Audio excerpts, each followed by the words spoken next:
3, 2, 1.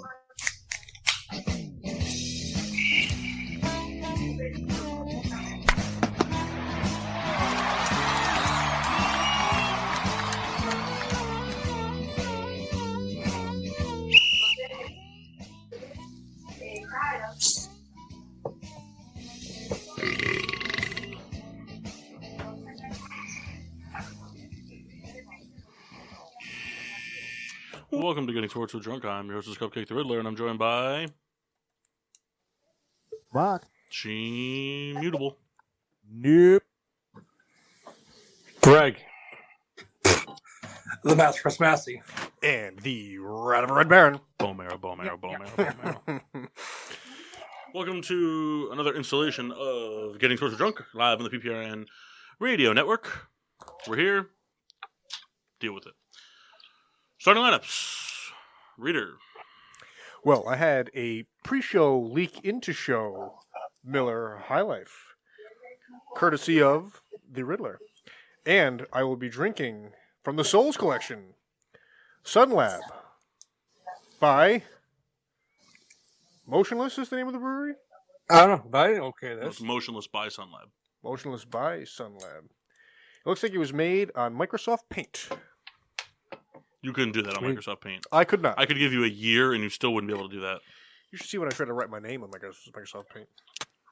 On Microsoft Paint? Yeah, I screwed it up. Massey? Right now I'm just drinking water, but I may dip into something a little bit later. Ooh, a dip for Mass. What is it? I don't know. Go downstairs and see what I have. Oh, I thought you were like foreshadowing the yellowtail. No. Was that Pinot Grigio that you showed us or Sauvignon Blanc? No, it wasn't Pinot Grigio. I'm not drinking cooking wine. I mean, like, yellowtail's drinkable. It's not like the worst shit out there. Souls? From Sloop Brewing, located in Hampton, New Hampshire, I am drinking Green Island, a tropical IPA. Mock? Water. One more day. Hey, man, you only got one more day. Yeah, but he's got a week till the next show. We have back-to-back nights, then. What? Never mind. Don't worry about me. Oh, because Sunday and Monday? Yeah. Cool. I'm drinking somewhere between 6 and 11 Miller High Lifes tonight. All right, crack 'em. Whoa. Well, that's just out of order, Kyle. Yeah, you do the toast first. But I wanted to crack 'em anyway. Only been doing the show for about, what? We'll call it 5 years? 300 episodes or so? Kyle just, Time to change it up. kicks down the door. It's time to change it up. Kyle's just Kool-Aid Manning his way into this fucking room. Hey, can you guys do your beer reviews before you drink the beer? Well, this looks like it's going to be a beer. Toasts of excellence. Now, Massey, are we executing our trade? We are not. I'm actually going to say that toast of excellence I'm putting on. Huh? I'm putting that toast of excellence on hold. We can still trade it if you want. Let's let Kendall go first. Yeah. Okay. That'd be so mean. I do have two toasts. The first being to Ben Roethlisberger retiring from the NFL after 18 years. Brought a lot of joy to us Steelers fans. It'll be very sad to know that next year he won't be playing for us. This rat jumps first, then takes my toast. Mark texts me separately. It's like it's fine. And then, I don't know if you guys saw this. I enjoyed this a lot. There was an interview with Dexter Fowler, and they were asking him who he thought should be on the cover of MLB The Show, and he said the owners. That's very funny. Who's that? Dexter Fowler. I have 4 toasts, so I'll go next. To rip through these. One of them is to the Chicago Bulls for leading the league so far in attendance per game. Good for them. Makes them happy. Number 2 is to the legacy and the life of Steve Strauss, who none of you guys are going to know who that is, but he was the longtime owner of Chicago sports staple bar Sluggers. He passed away today. I never really had the chance to go to. I mean, I went to Sluggers once, but like, not like I was there regularly because when I used to go to Chicago all the time, it was before I was of age. So, but it's a Chicago staple guy, and it's my home. I'm sorry, did you say how old? Or No, I didn't say how old, so don't apologize. Number 3 is to hockey once again, showing why it's the best sport in terms of making the fans happy and excited, because as they tend to do, hockey teams incorporate their whole team in the process of bringing in major changes. So today it was announced that the Blackhawks are going to be looking for their new GM, and their search committee is represented by 2 higher-ups in the organization, Eddie Olczyk, the announcer and ex-Chicago Blackhawks player, Marian Hossa, 3-time Chicago Blackhawks Stanley Cup winner, Patrick Sharp, 3-time Stanley Cup Blackhawks winner, and Jonathan Toews. So they're bringing, people that played for the organization and know what the organization's about get to really help make the decision on who comes in and runs things. I think that's cool. And then my last one is to the city of Cincinnati. So I thought that was cool that they decided that they were going to, regardless of the outcome, kids get the day off after the Super Bowl from school. That's cool. Cool. Yeah, but we live in shitty New England with the shitty Giants and the shitty Patriots, so we don't get days off from school. Yep. Speaking of the Giants, my toast is to new head coach, Coach DeBall. It's Dayball. Come on, is man. It Dayball? You don't even know your own coach? I tell you, Jeez. Here's the thing. I've seen different videos, and it's been pronounced different ways. Next thing you know, next week this guy's going to come on and be like, oh, man, to the new head of hair that my coach has. He's bald, man. You watch. Man, this guy doesn't even know I don't think this guy's even a Giants fan. I think he's been lying to us. I think he's a San Francisco Giants fan. No. But, no, I'm happy with the hire, so welcome to New York.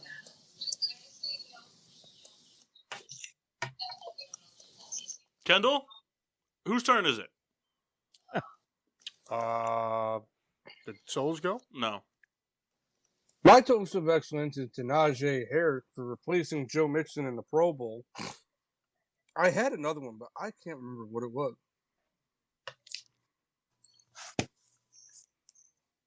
I dibbed it earlier on in the week, and I forgot what it was. That's why I don't really like dib stuff, a whole lot of stuff in the chat. I just screenshot things. I keep a little folder of screenshots throughout the week. If people say them, I scroll past. Coming into the show, I usually have anywhere between 10 and 30 toasts of excellence. And then I just narrow it down to like 5. I thought you had another one. Toast. What? You had another one. I did? Yeah, it was to some Flyers player. Oh, yeah. Keith Yandel. Yeah, Keith Yandel for becoming the NHL Iron Man, playing most consecutive games. But I forgot about that one because that one happened like Monday night after we recorded. Like that one was the oldest of the toasts of excellence in the book. Also, did you know that Domino's most busiest day of all time was the O.J. Simpson car chase? Really? Yeah. Really? That was the busiest day in Domino's history. I did not know that. That's It's pretty funny. My first Who'd thought guess? would be, honey, come in here. OJ's on the run. We got to order. Yeah. Sit down. Forget what you're cooking. Well, it's probably one of those things like people sat down like to watch it, and then they didn't realize that it was going to last as long as it did. So they were just like, "Well, fuck, I can't not watch this." So it's like, Domino's, can you send me 3 Noids? And then just Massey? Well, I'm still waiting to know if we're going to execute this trade or not. Oh. We're not going to execute the trade, so go ahead. No, it's your turn. But I just wanted to know I'm, if not you're gonna going to. I'm also not saying that one yet. Well, you can't say it at all. I dibsed it.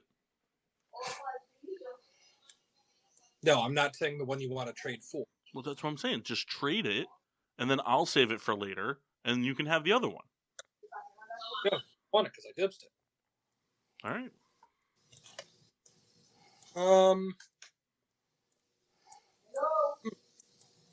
Mine is to Sean McVay for coach from history reached the Super Bowl before one of Belichick's did. All right, now you can crack them.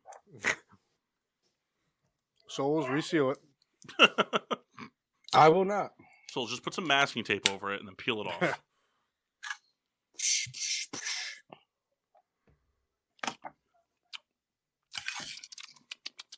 right. Delicious. Topic time. Topic time. Who's Topic time, babe. Who's got What's something to talk about? is the Elvis Duran show the Topic Train song? Yeah. Greg T's Topic Train. Yeah, he's not there anymore though. Nope. That show sucks now. It's been a little while since I've really tuned in. All right, who has a topic? Who wants to go first? I'll You want me to go first? No, I'll go first. Maybe I wanted to go first. Mine's quick. All right. All right, so it's been reported that Devontae Adams is seeking $30 million a year in his next contract. Jesus. He didn't. There's been no stating onto what he wants the duration of the contract to be, but he basically just wants to make $30 million a year. So I don't know if that means he wants a 2-year, $58 million contract, or if he wants a 4-year, $120 million a year contract, whatever. I don't know. They didn't give duration. I want some. So whatever. Okay. So I guess the topic then is if he wants 30. I mean, granted, the Packers have the choice to franchise tag him. They have that choice, but there is a real world possibility that they just can't afford to franchise tag him because it's going to cost them about $19 million to do that.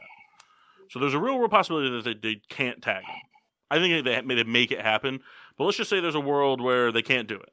So he's going to get a contract. He's going to get a contract no matter what. So do you think somebody's willing to pay $30 million a year? Because he's going to be 30 on Christmas Eve this year. So he's going to be 30 this year. Do you think someone's willing to give him the $30 million on 2 years, for a team that's right there on the cusp? If not, what do you think his actual value is per year? I do think somebody's willing to give it to him. I think it'd be what was that? I do too, but I think it's not going to be a contender. I think it is a contender. I think it could be the Raiders or. Well, I don't think that's why I said I didn't say a Super Bowl team. I think a fringe team, a Raiders, a Chargers, somebody that either didn't make the playoffs this year or did make it, but really wasn't a threat. Something like that. You know who could afford him next year, and it would be miserable. Can you imagine the Cincinnati Bengals with Devontae Adams, Jamar Chase, and T. Higgins? Could you imagine how many targets they wouldn't get because Joe Burrow would be dead? Yeah. You just spent, we're going to spend $30 million on our wide receiver, and then we're just going to let the offensive line kind of do its thing. Right. And he's dead. So, I mean, here's the thing, too, to kind of, I don't know if any of the owners would kind of sign on to that, because that almost breaks the wide receiver market.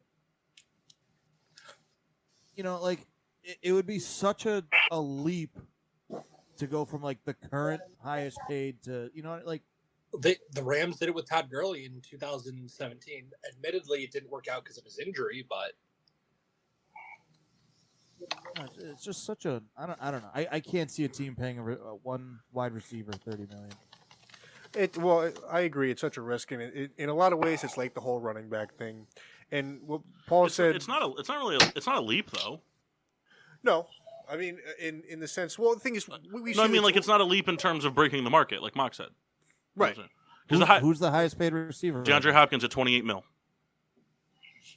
He's making $27.8 million in 2022, I think, from the Cardinals. And down from there is that. Or sorry, DeAndre Hopkins made $27.8 million this past season, and then below that was, and then it was a jump down because then it was Julio, Keenan, Amari Cooper, Michael Thomas, Galladay, Hill, and Beckham. Right. I mean, it's been a continuing trend that just every, we'll call it 2 to 3 years, someone else has just become the highest played. Whatever. Well, I mean, you got to figure too. Think of these teams. I mean, for every team like the Packers and the Saints that have to come up with $1 bajillion out of their butts to make room for just having a roster, let alone stars. There's teams that are going into this season with $35 million in cap space and are projected to get another $30 million when the cap goes up to $208. Yeah. I think So I there's mean, this, if you're going in the offseason with $60 million, right. if Devontae Adams is cool doing a 2-year contract, Well, that's what I was going to say. I think this is a situation where he just plays a little short thing and gets the money he wants. yeah, I mean, he's 30 years old. I don't think anyone's going to sign him to a $30 million a year contract for 5 years. But I think someone might be willing to pay him $30 million for 2.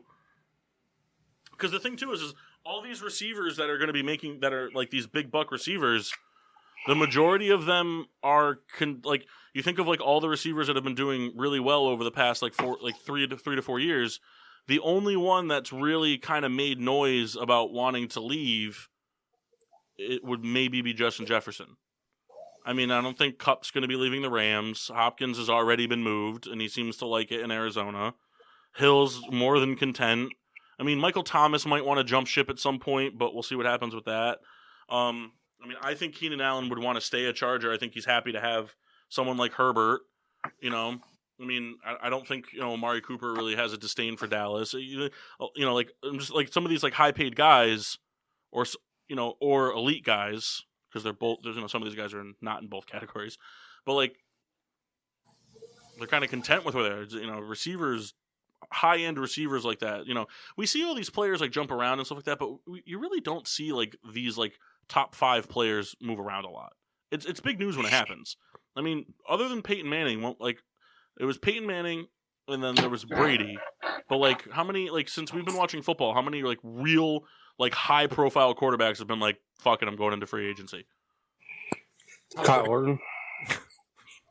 Yeah, who could forget with Kyle Orton? Tom Brady, Kirk Cousins. But Kirk Cousins wasn't high profile. Like Kirk Cousins was going to get money because it's the quarterback position, but it's not like it's not like the league broke. I mean, like when Peyton Manning decided, like when him and the Colts decided they were going to part ways and Peyton Manning was going to go into free agency. Did he go to free agency or did he get traded? I Going to free agency. Right. Like when he went into free agency, there's team like in today's NFL, like you're looking at it. So like, let's say you're a team like, for example, like the like Aaron Rodgers, right? Like if Aaron Rodgers decides, I know he's not a free agent, but Aaron Rodgers is, let's just say he was a free agent this year, he's going to go test free agency. If you're a team like Oakland or Vegas, I mean, like you would consider dumping Carr for Rodgers. Like Carr is like a decent quarterback. You would consider dumping him for a player like Rodgers. Like Kirk Cousins, like if you had Derek Carr and Kirk Cousins became available, you wouldn't be like, all right, I got to get rid of Carr to get to Cousins. You know what I mean? Like it's not that type of situation, but like there's some teams that, if like Rodgers was an actual free agent, there's some teams that have quarterbacks on rookie deals that might consider just jumping ship and going straight to him to bypass that contender type thing.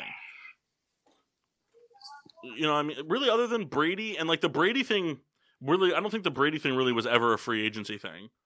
Yeah. I think he had his mind set on. I mean, there was talks about him interviewing with teams. I'm sure he like scouted options because he's a smart guy. He wasn't just like, this is where I'm going no matter what. Like he wanted to see what was out there. But I mean, I think he had his heart set on Tampa the whole time. Yeah.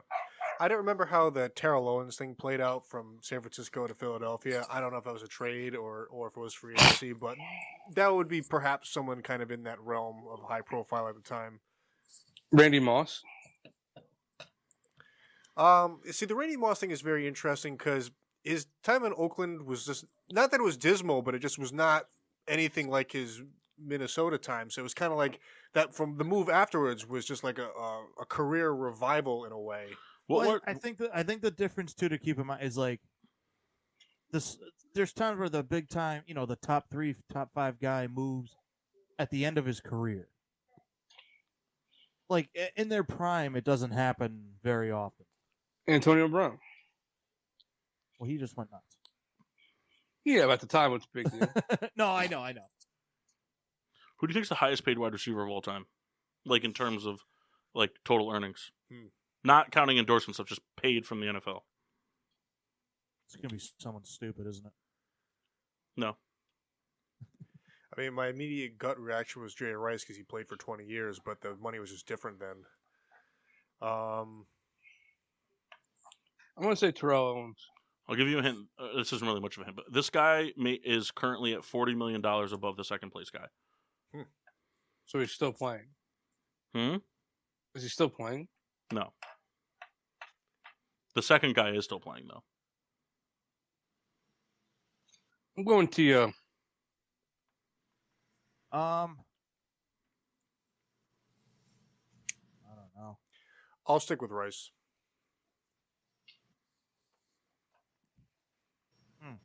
Mass, you have a guess? What? Have you even been listening? Not for that last part. No, I apologize. All right. Mark, you got a guess? I mean, I'm trying to think of who could be other than Jerry Rice, but he just played for so long. So what was the question?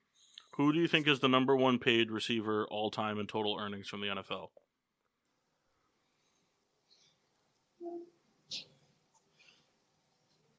Larry Fitzgerald.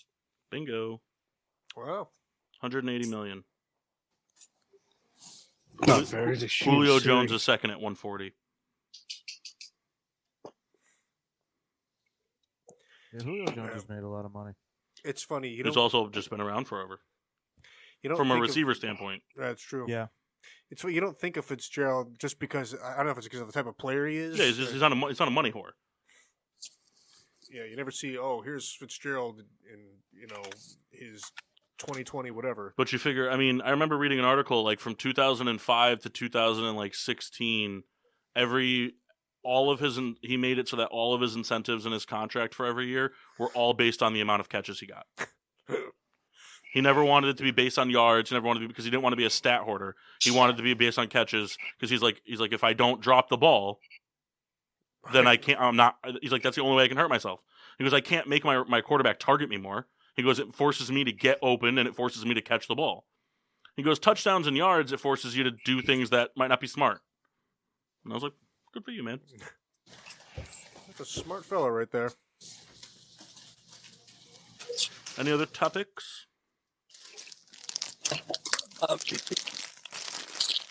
Remember what it was going to be. Oh, the concept of super teams. So, Yes. for many years, in 2017 specifically, it's been, oh, the Rams are all in this year. Oh, the Rams are all in on that. Oh, they're not salary cap. Oh, they're not going to have money. And going all in has brought them to the Super Bowl. 2 weeks away from winning it. A building method that was far decried throughout the league of not going to work has seemingly worked twice. It's gotten them there twice. They didn't win the first one. They're going to win the second one. But Fucking better. You bought your team the first time? I mean, you brought in a lot of high-profile free agents to try and get better. You brought in Whitworth. You traded for Marcus Peters. You traded for Aqib Talib. I forgot they had both of those guys. And I mean, it's something that a lot of people said won't work. Now works twice, and they're in a bad position to be able to bring back Vaughn and OBJ next year now. At this point, do you think we start valuing first-round picks a little less and start going for established veterans and trying to build that way? Or do you think we still see the status quo maintained? The status quo is going to maintain. I mean, there's always going to be exceptions to the rule. I mean, this is not something that you could base every franchise off of. There's no way. It's not sustainable. What you're saying, what you're saying is very accurate. But at the same time, let's say you guys do decide to win it, and okay, so Weddle's going to retire. Von Miller maybe decides to retire. OBJ decides to go get a big bag somewhere else. Donald decides that he's going to retire. Stafford might decide to hang it up now that he's got the ring, and now all of a sudden you're left with absolutely nothing. Sure. So I mean, like that's the thing. I mean, like it won't be that extreme, but when you do the veteran card, like especially because a lot of the time, like the Stafford thing was like the exception, but like the Von Miller thing, like it's not like you got prime Von Miller. OBJ was dominant in the postseason. So you're going to tell me that Von Miller that you have is the same Von Miller from the 2015 Broncos? No, but it's not. That's like prime Von Miller. So you don't have prime Von Miller. He's still good. He's Von Miller, but you don't have prime Von Miller. If you had prime Von Miller, he would have 6 sacks in the postseason with 4 forced fumbles, 3 fumble recoveries, and a touchdown. Because that's pretty much what he did for the Broncos run. You don't have prime Von Miller. You don't have prime Eric Weddle. You were gift wrapped OBJ, who I think most people would argue was being wrongly utilized in Cleveland. I don't think it's not like OBJ just all of a sudden had a resurgence of talent. He just didn't. That scheme never worked. So so from the standpoint, it's like you guys you did all the right things, but you guys also kind of got the luck of the draw this season. Sure. I mean, I think any season has the luck of the draw in it.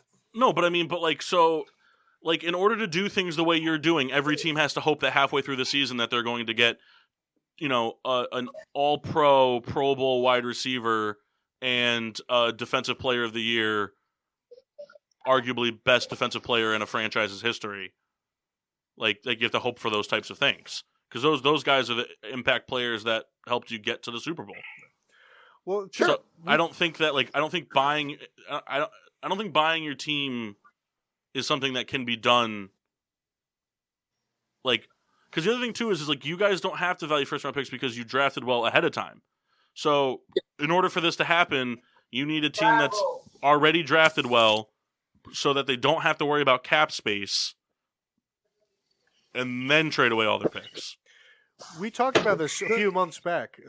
Eventually, Massey, it's worked out twice pretty well, but eventually the money runs out and the picks run out. It's something that, hey, it could be a cool 10-year window if everything works out well, but after it gets to a certain point, then the hole is just dug too deep. But why? We've drafted because you're not going to have. So what are you going to do? In 2 years, you're going to trade Matt Stafford for Josh Allen? No. So what are you going to do for quarterback? What are you going to? I mean, Matt Stafford has at most 3 years left in him. And I wouldn't be surprised if you guys did win it. It wouldn't surprise me if Stafford hung him up. Just due to all his injuries he's had, it wouldn't surprise me if he hung him up.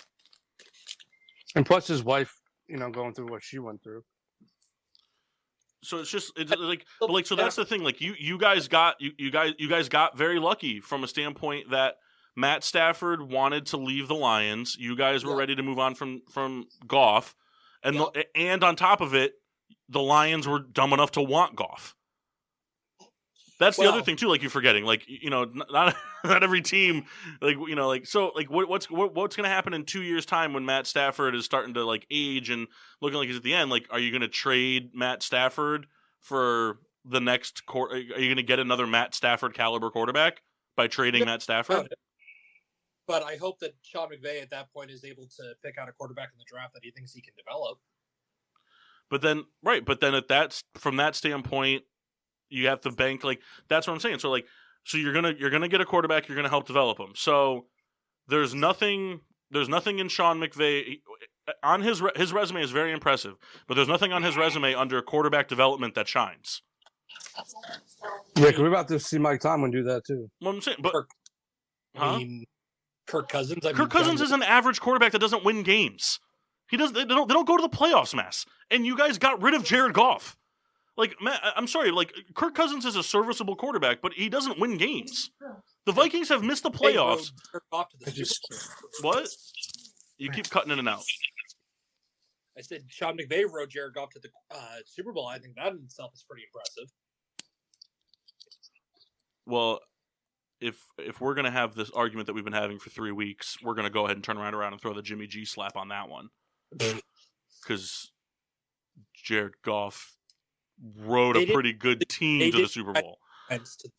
But the point being is that there's nothing Kirk Cousins isn't the second coming of Jesus Christ. No. He made one great meme, and he made a lot of money to do pretty much nothing after December 31st for Minnesota. Yes, they don't win. They don't win. I mean, they're probably one of the biggest disappointment teams in the NFL over the past 6 years, with all the talent that has been through the purple and gold uniform, and for them to have do they even have a playoff win? Yeah, because they beat the Saints.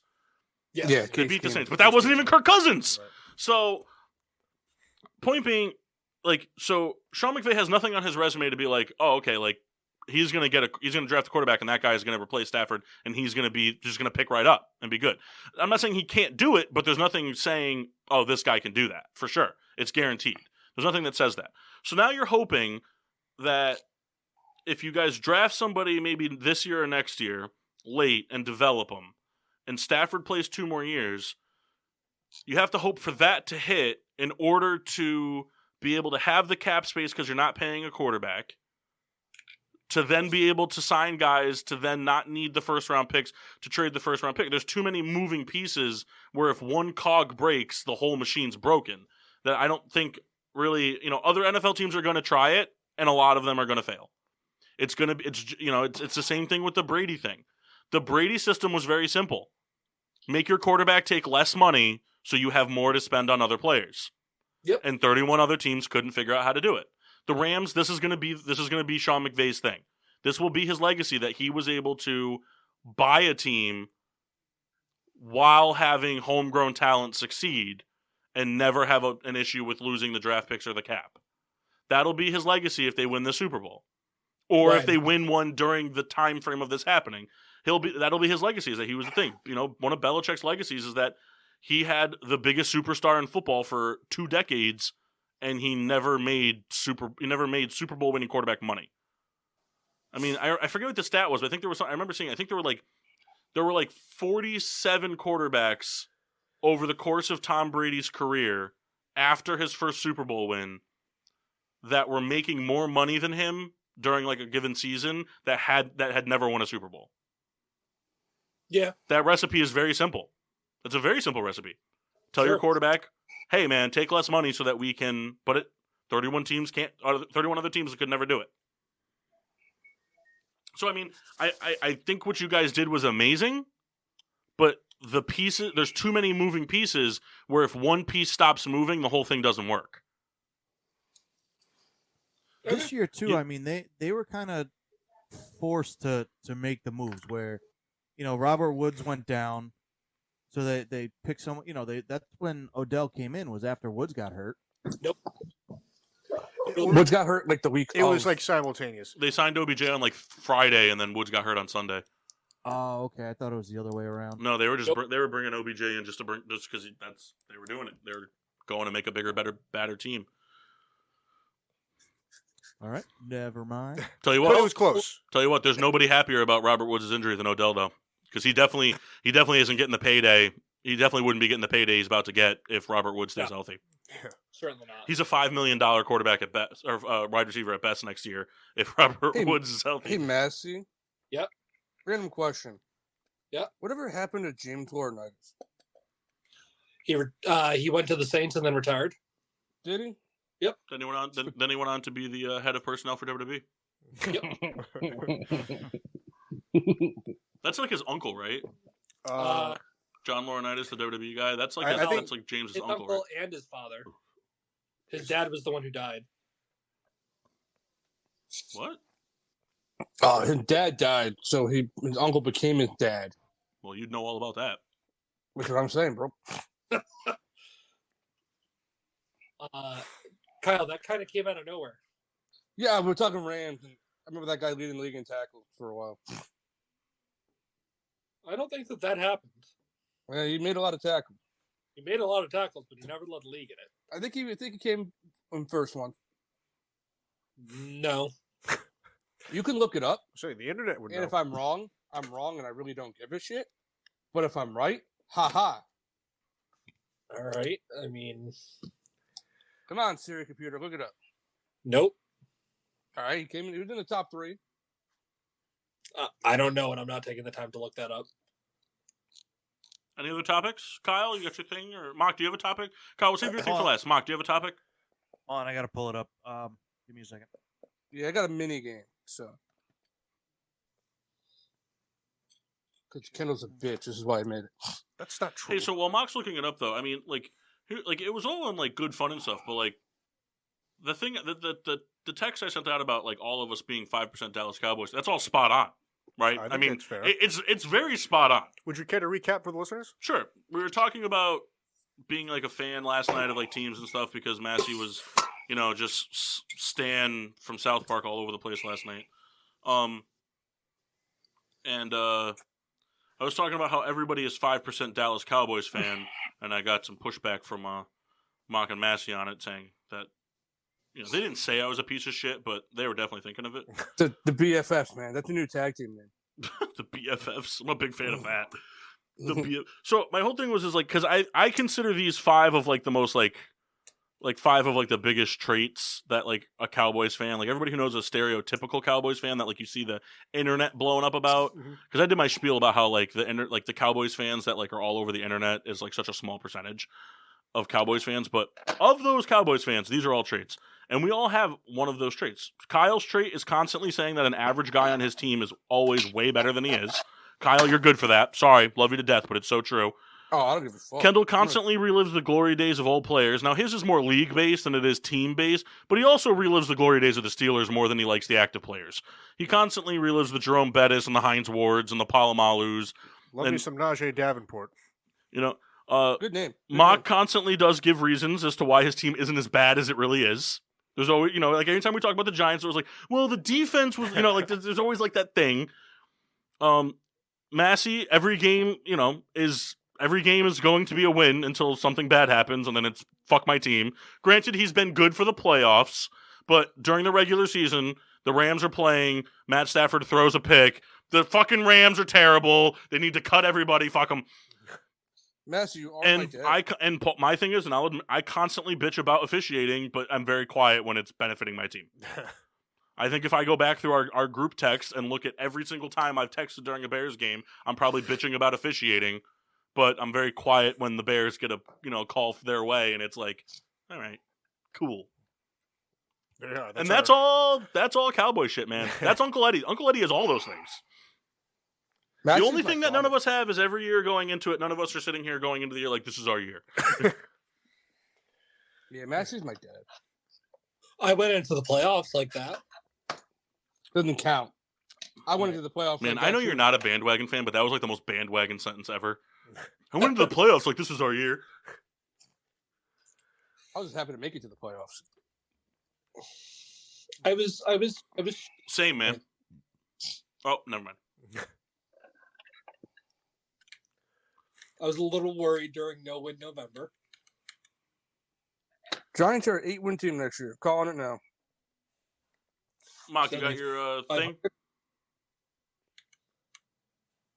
Mock? Mock Sheen. You're muted, buddy. All right, so he's intentionally muted. No, sorry, I don't know how that happened. I didn't click it. I said a nice thing about you, and you didn't. I heard it. Listen, Kyle, believe it or not, I was responding to you. I just didn't know I was muted. So I was looking at this today, and only because I thought it was interesting with other coaches getting hired and whatnot. But do you guys read into why Flores is still available at all? No. He's a dickhead. And I mean, again, like I think he was a good coach, but I mean, you don't buy into it by like these teams that were, looking. Oh, for I thought you meant like did I read an article saying why he hasn't been hired yet? I thought no, that's right. Like, do you guys like buy into anything at all that like maybe the problems in Miami were more his problem than Listen, I think it issue? goes both ways. I think Flores is a very good coach. I think he just wanted more control of his team, which most coaches want. Did Texans, did the Texans hire a new head coach yet? Oh, they're No. close to hiring McCown. They interviewed Flores today. I have this like my thing is I have this kind of suspicion because it's been very vocal. I have this feeling that Flores wants Watson.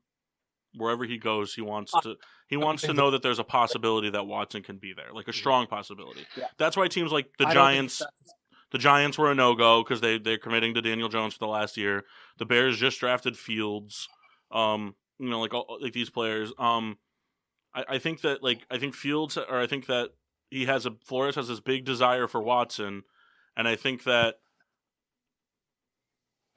part of the reason the Texans haven't hired a head coach yet as well is because I wonder if there's internal conversations about hey Watson, can this all stop if we hire Flores? Because Watson wanted Flores too. Mhm.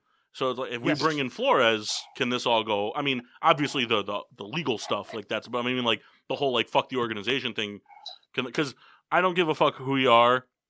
95% of Houston Texans fans have already forgotten that happened.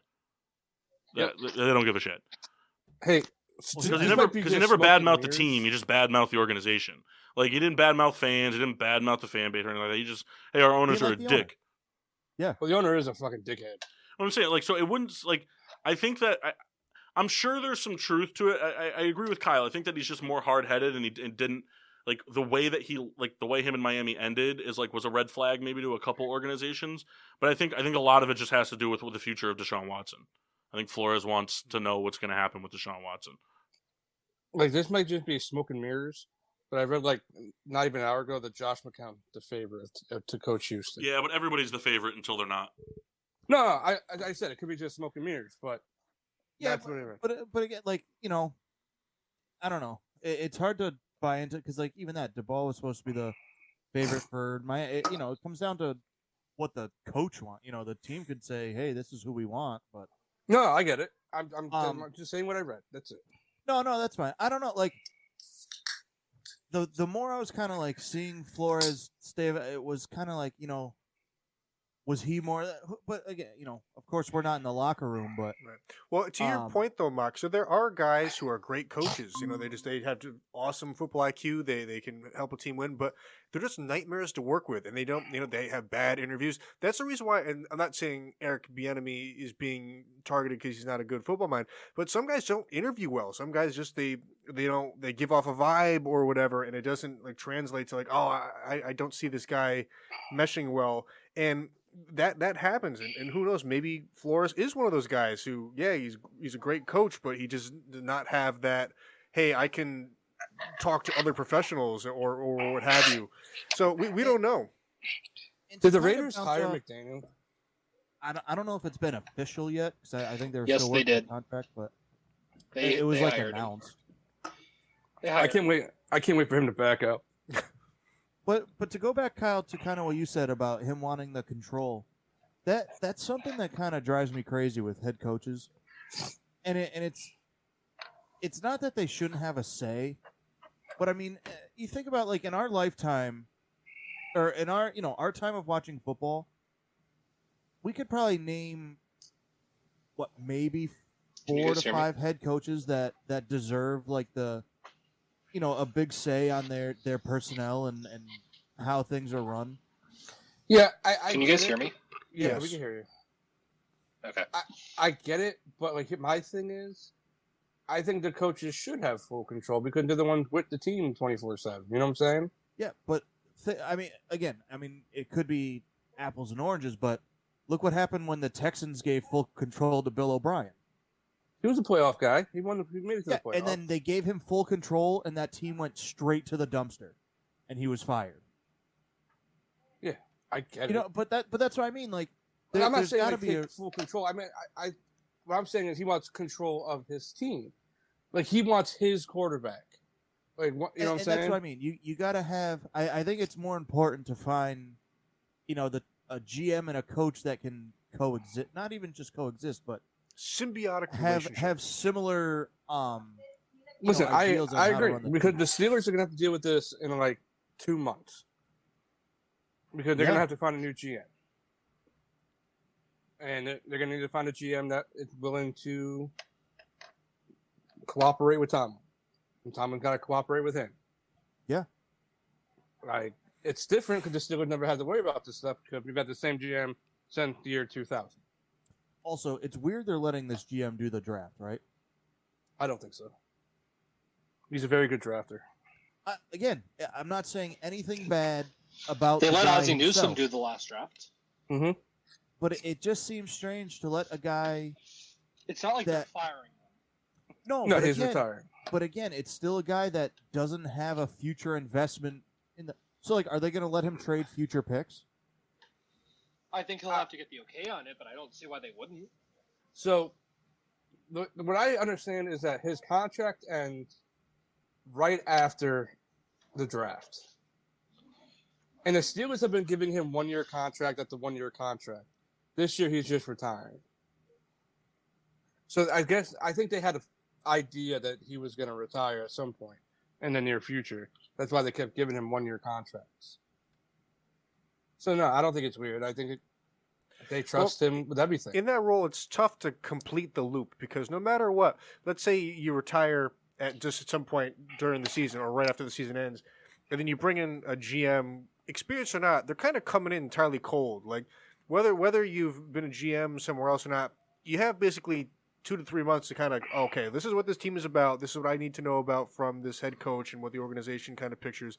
And then I have to put that into work. So it's hard. Sometimes maybe you do benefit from kind of just sitting for 10 months and just seeing how everything kind of works. And then when draft time comes, you're fully prepared. It's one of the few jobs in the NFL that I think no matter what part of the circle you're at, it doesn't really matter. You kind of have to kind of fall into it the right way, I guess is what I'm trying to say. The interesting way, I mean, just kind of how things normally go, I mean, outside of professionals, but like anywhere, is why not bring in the guy now and have him pretty much, like how you said, this guy's been drafting well for the Steelers for, however many years he's been there.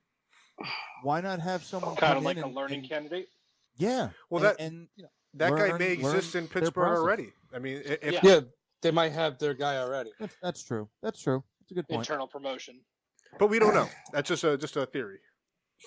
And you know what? If it's between Kevin Colbert and a new person, I'm more comfortable with Kevin Colbert making the decision over the new person. Because Kevin Colbert hasn't really fucked us. He's only missed a few times in draft picks. And he knows how to draft receivers. Can't draft a secondary. Receivers that play well but just cause you headaches. Yep. Yeah. But they play well. They're pretty much the best at that. Hey, just real quick, that Rooney Rule is kind of weird, right? Where they have to interview a black head coach? Or just a minority, but like, it seems like there's guys that get interviewed just to meet the requirement, right? Oh, yeah. So it seems kind of That's counterintuitive. That's absolutely what the point, or what happens, and the NFL is very, very bad at addressing that.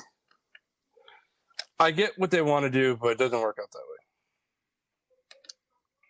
Oh no, I get the reason, but it is just funny that they're like, no, you have to interview.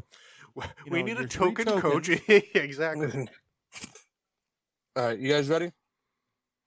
Yep. It's a mini game. Five people, 52 answers. All right. All you're doing as a collective. You relax and we fucking talk. As a collective group, please do not use your phones. As a collective group, please. What about as an individual of the collective group? Nah, no phones. Like, what about 7 of 9? Before you yell at me, Kyle, I'm actually doing dishes right now and pausing in between muting myself and unmuting myself, so I'm not Googling anything. And I brought an encyclopedia. Britannica. He's got the World Book in front of him. I'm naming 5 players from Anonymous Sports. You're just going to tell me what teams they played for. All right? You should know those. No. Now, I have a question for you. Yeah. So, we're not going to know the sport they played for because it's anonymous? Nah, I just didn't want to tell you what sports I'm doing. Your goal is 40, by the way. 40 what? Out of 52. So these 5 guys played for 52 teams? No, I'm saying the name, and you guys are just going to guess what team. You're going to try to guess all the teams you played for. Oh, okay. All right.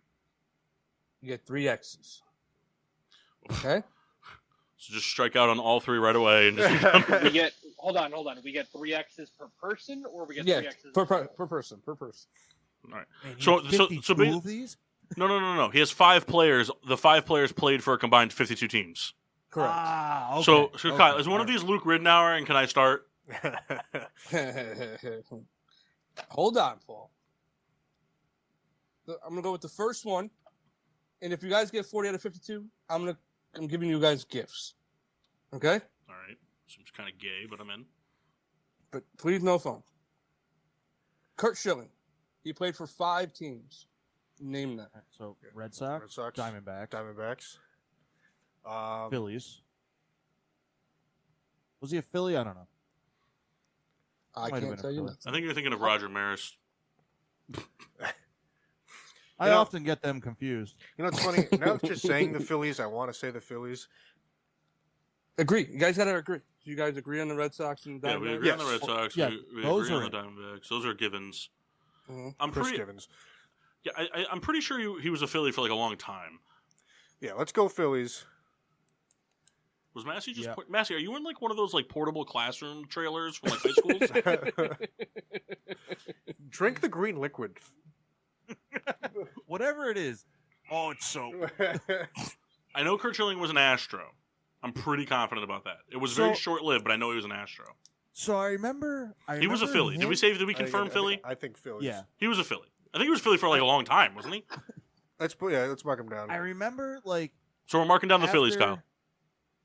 Mm-hmm. And I remember Clemens and Pettit went to the Astros. Was Schilling there also? Well, so Schilling what? He ended as a Red Sox, right? No, I don't know if he did. I thought he ended somewhere weird. Where did he start? I don't know where he started.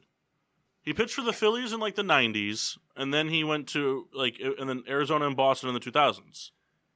Yeah, I think it was Arizona first, then Boston, and then I think he piddled out somewhere. Ashley. I know he know played. where I know he Kurt pitched in Schilling Houston. All right, then let's put down Houston. I have a You know Kurt where Schilling Kurt Houston Schilling baseball card. Okay, It's autographed, so I know he played there. So we got 4, Anywhere right? else? Well, we're locking in Houston? Yes. We got. All right. So Kyle, Houston. How about the Orioles? God, if he No, did, Massey, if he you're did, a piece of garbage. I don't remember that.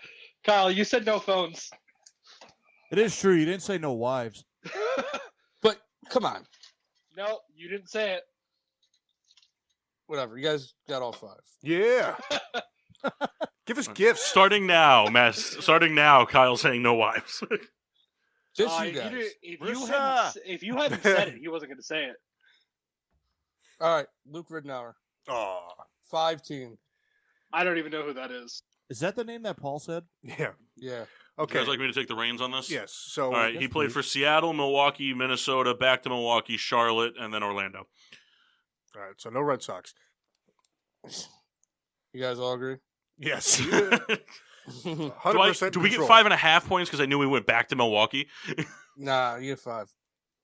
All right, that's fair. All right, Josh McCown played for 9 Oh, teams. boy. He was a Bear. Yes. Bears, Browns, Yep. Jets. Yep. Eagles, Yep. Titans. Oh man, that sounds so right. Oh man, that sounds so right. Man, McCown. Was you he guys ever agree? around- Are you guys agreeing on Titan? not Hold yet.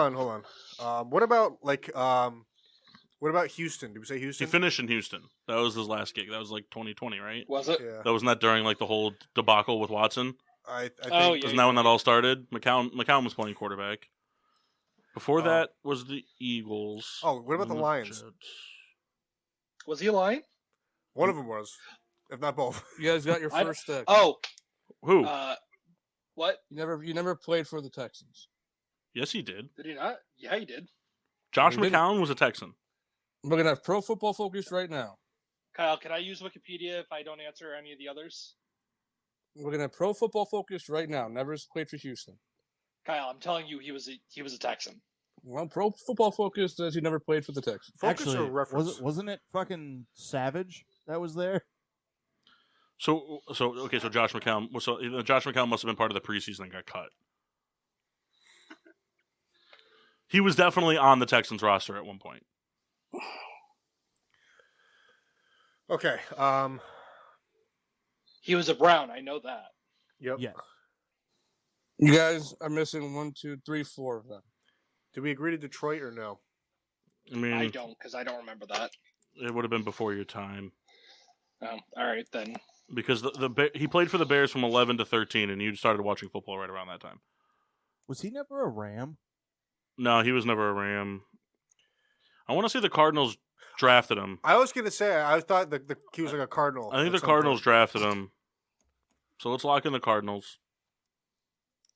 Yeah. And then So we got Cardinals, Bears, Browns, Jets, and Eagles. yes. I'll lock in the Dolphins.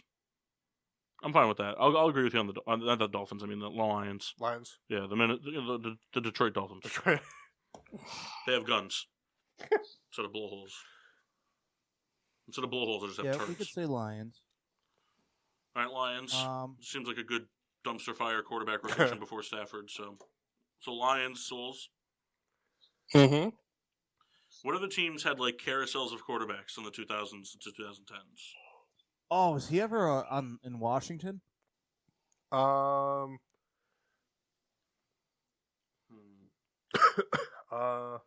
feel like no, but I could be wrong. Because what was the team where like he came out from like coaching a fucking high school team? That was the Bears. That was when he came back. That was the Bears because he played because he retired and then he went to play for like an AFL team or something. And then retired from that and then started coaching his son's high school team because the Bears brought McCown in mid-season. He came in during the season in 2011. He was currently coaching his son's like high school football team, and the Bears reached out because that was when Cutler went down, I think, for the that was the time. first Bears-Rams game I ever watched with you. Yeah, McCown came out during the season. That was the Bears when he came out. That was that long ago. His brother was Saints, correct? Yeah, the one that did Dolphins. the Verizon commercial. Yeah. The Verizon commercial. Yeah. Luke. Yeah. Luke McCown. I'm saying Dolphins. That commercial was ridiculous. I mean, I'm trying to think like teams that make sense. Like I'm trying to think like prior to like their like the Dolphins make sense. They've had a rotation of quarterbacks. Oh, he was a Buck. He Yeah. was a Buck the year before Fitzpatrick got there. God, Yeah, 'cause really? he was there with Yeah. Winston. Yeah. Oh my God. Wow. Yeah, that's right, Massey. Yeah, so all right, Tampa Bay. No Carolina for him, right? Carolina could be a team. They're a rotation of quarterbacks before Newton. Between Delhomme and Newton, there was I couldn't even name the quarterbacks that played during that time. That's before my time. So I mean, I could see that. I could see. Did we say Titans? We never agreed to Titans. Titans could be worth thinking about. I'm trying to think who's been the quarterbacks of the Titans. Well, when did McNair stop playing? Call it Locker, and then Mettenberger, and then Mariota. So, for argument's sake, call it 2004. They had McNair in Tennessee, and then he played in like Baltimore for a few years. Didn't Young play after that? So Vince Young was drafted in 2006. Right. So it was Vince Young, then it went Jake Locker, then it went Zach Mettenberger, and then it was Marcus Mariota. I mean, the problem though is that like it seems like he was never the guy going into the season, but he very well could have been a backup for any of those guys. Right. I mean, that's off my radar, but I can't picture him in a Titans uniform, but it wouldn't surprise me. I don't remember why I remember all those quarterbacks for the Titans. I mean, I know he played for the Eagles, and I can't picture him in a fucking Eagles uniform. And that was like 3 years ago. Because he played in a playoff game for the Eagles. He did. Because that's when Jadeveon Clowney hit Carson Wentz. The Titans would have had a carousel of backups. The Panthers would have had a weird rotation of quarterbacks in the mid to late 2000s. Oakland would have had a weird carousel of quarterbacks because before that's a good pick. Before Carr and after Jamarcus, it was including Jamarcus, it was a carousel. yeah. How many more teams do we need, Kyle? 2. Can we put this one on pause and go to the next player? If you want. Or we could just say 2 teams and just take the strikes. I mean, we got 5 of 5, 5 of 5, and 8 of 10. Is that what you said? You have 9 for this one. So 9. So that's we're at 19. We have to get to 40. So we'll be 19 of 21. I mean, those are pretty good odds. We could just guess 2 teams and then just be done with it. If we get them, we get them. If we don't, we don't. Raiders. Yeah, let's So what are the teams we've mentioned the most are the Raiders, the Titans, And the Titans. the Raiders, the Titans, and is that it? And That's Kendall all. brought up the Panthers. So I think everyone's mentioned Titans. Should we just say Titans? Sure, we can say Titans. Titans. Titans is wrong. Okay. Okay. Okay. Let's just move on to the Panthers, Panthers. Correct. and let's move on to the Raiders. Wrong. Okay. That's Just a bummer. kidding. Just Wait, kidding. what? Oh, he was a Yeah. Raider. All right. Oh, all right. How long was Man, he I don't a Raider remember for? that at all. He was a Raider from. That had to have been in the mid 2000s. He played in 2007. Right. He went yeah. 2-7. Yeah, That's before my time. I know Josh McCown was drafted by the Cardinals, but I don't remember anything of his career before he was a Bear. And see, look, the Titans was close. It's still kind of a blue team. Panthers, it's Yeah. pretty Geographically, not that far. right. All right, this guy played for 14 teams. Oh my God. Holy shit. Hi, Ryan Fitzpatrick. Nope. This guy is Edwin Jackson. Who? He's a pitcher. Okay. Good luck, guys. So this guy should be the jersey we all share, but he doesn't. It's a very annoying. He played for 2 of our teams. It's so That's annoying. I know he played for mine. Yep. He was a White Sox. He played for mine because the Cardinals love pitchers. I don't know if Okay, that's true. or Well, not. was he a Met? Edwin Jackson. Because I'm not going with Massey's logic of the Cardinals love pitchers.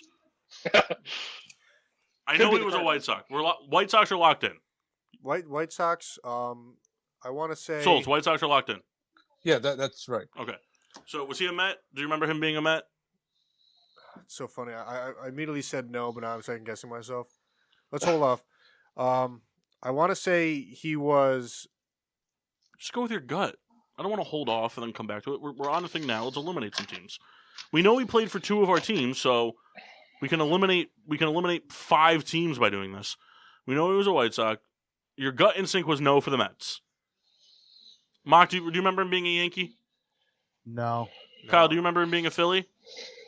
I'm not answering that question. Well, I mean, I'm telling you, he was a Cardinal. it's not that far fetched to see if we can catch him off guard.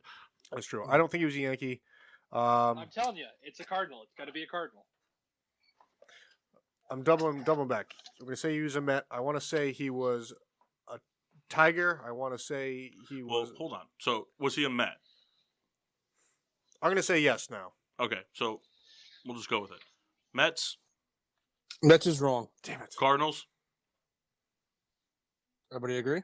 Yeah, we're just Yeah. we're doing this. Yeah, Cardinal. Okay. Fucking told you. All right, so for the rest of this, Kyle or Kendall, why don't you just rattle off teams you think he played for? All right, I want to say the Tigers. I think he was a Diamondback. No, just say a team to Kyle, and it's locked in. All right. I'm willing to trust you the way you guys trusted me for Luke Ridnour. Is everybody else okay with that? Yeah. Masters. Okay, so you name the teams. You just tell Kyle a team, and he'll tell you yes or no. all right, Kyle. Detroit, Yep. Arizona. Yep. How many teams did he play for? 14. Was he? Yeah, ever, you have 4. Was he ever on a team for more than 1 year? Yeah, he was. Was he a Pirate? Nope. Damn it.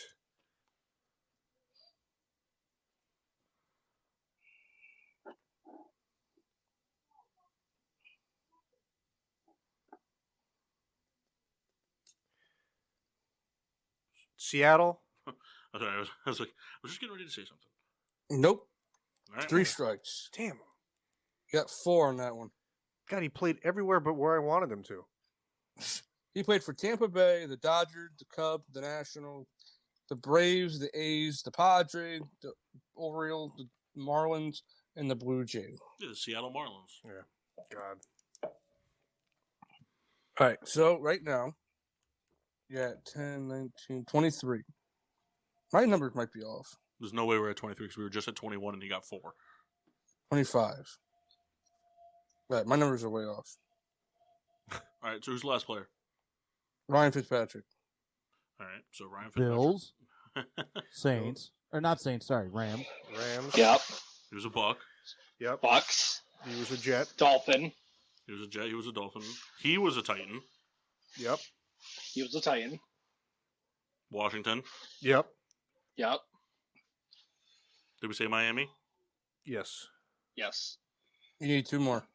Houston. Yep. Cincinnati.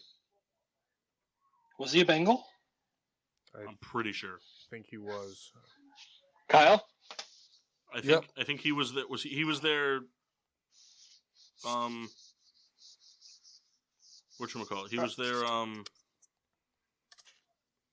Wasn't he backing up Palmer? I don't know. Whatever. You guys got it. You got all 9. Yeah. Unfortunately, we didn't hit 40 though. Nope.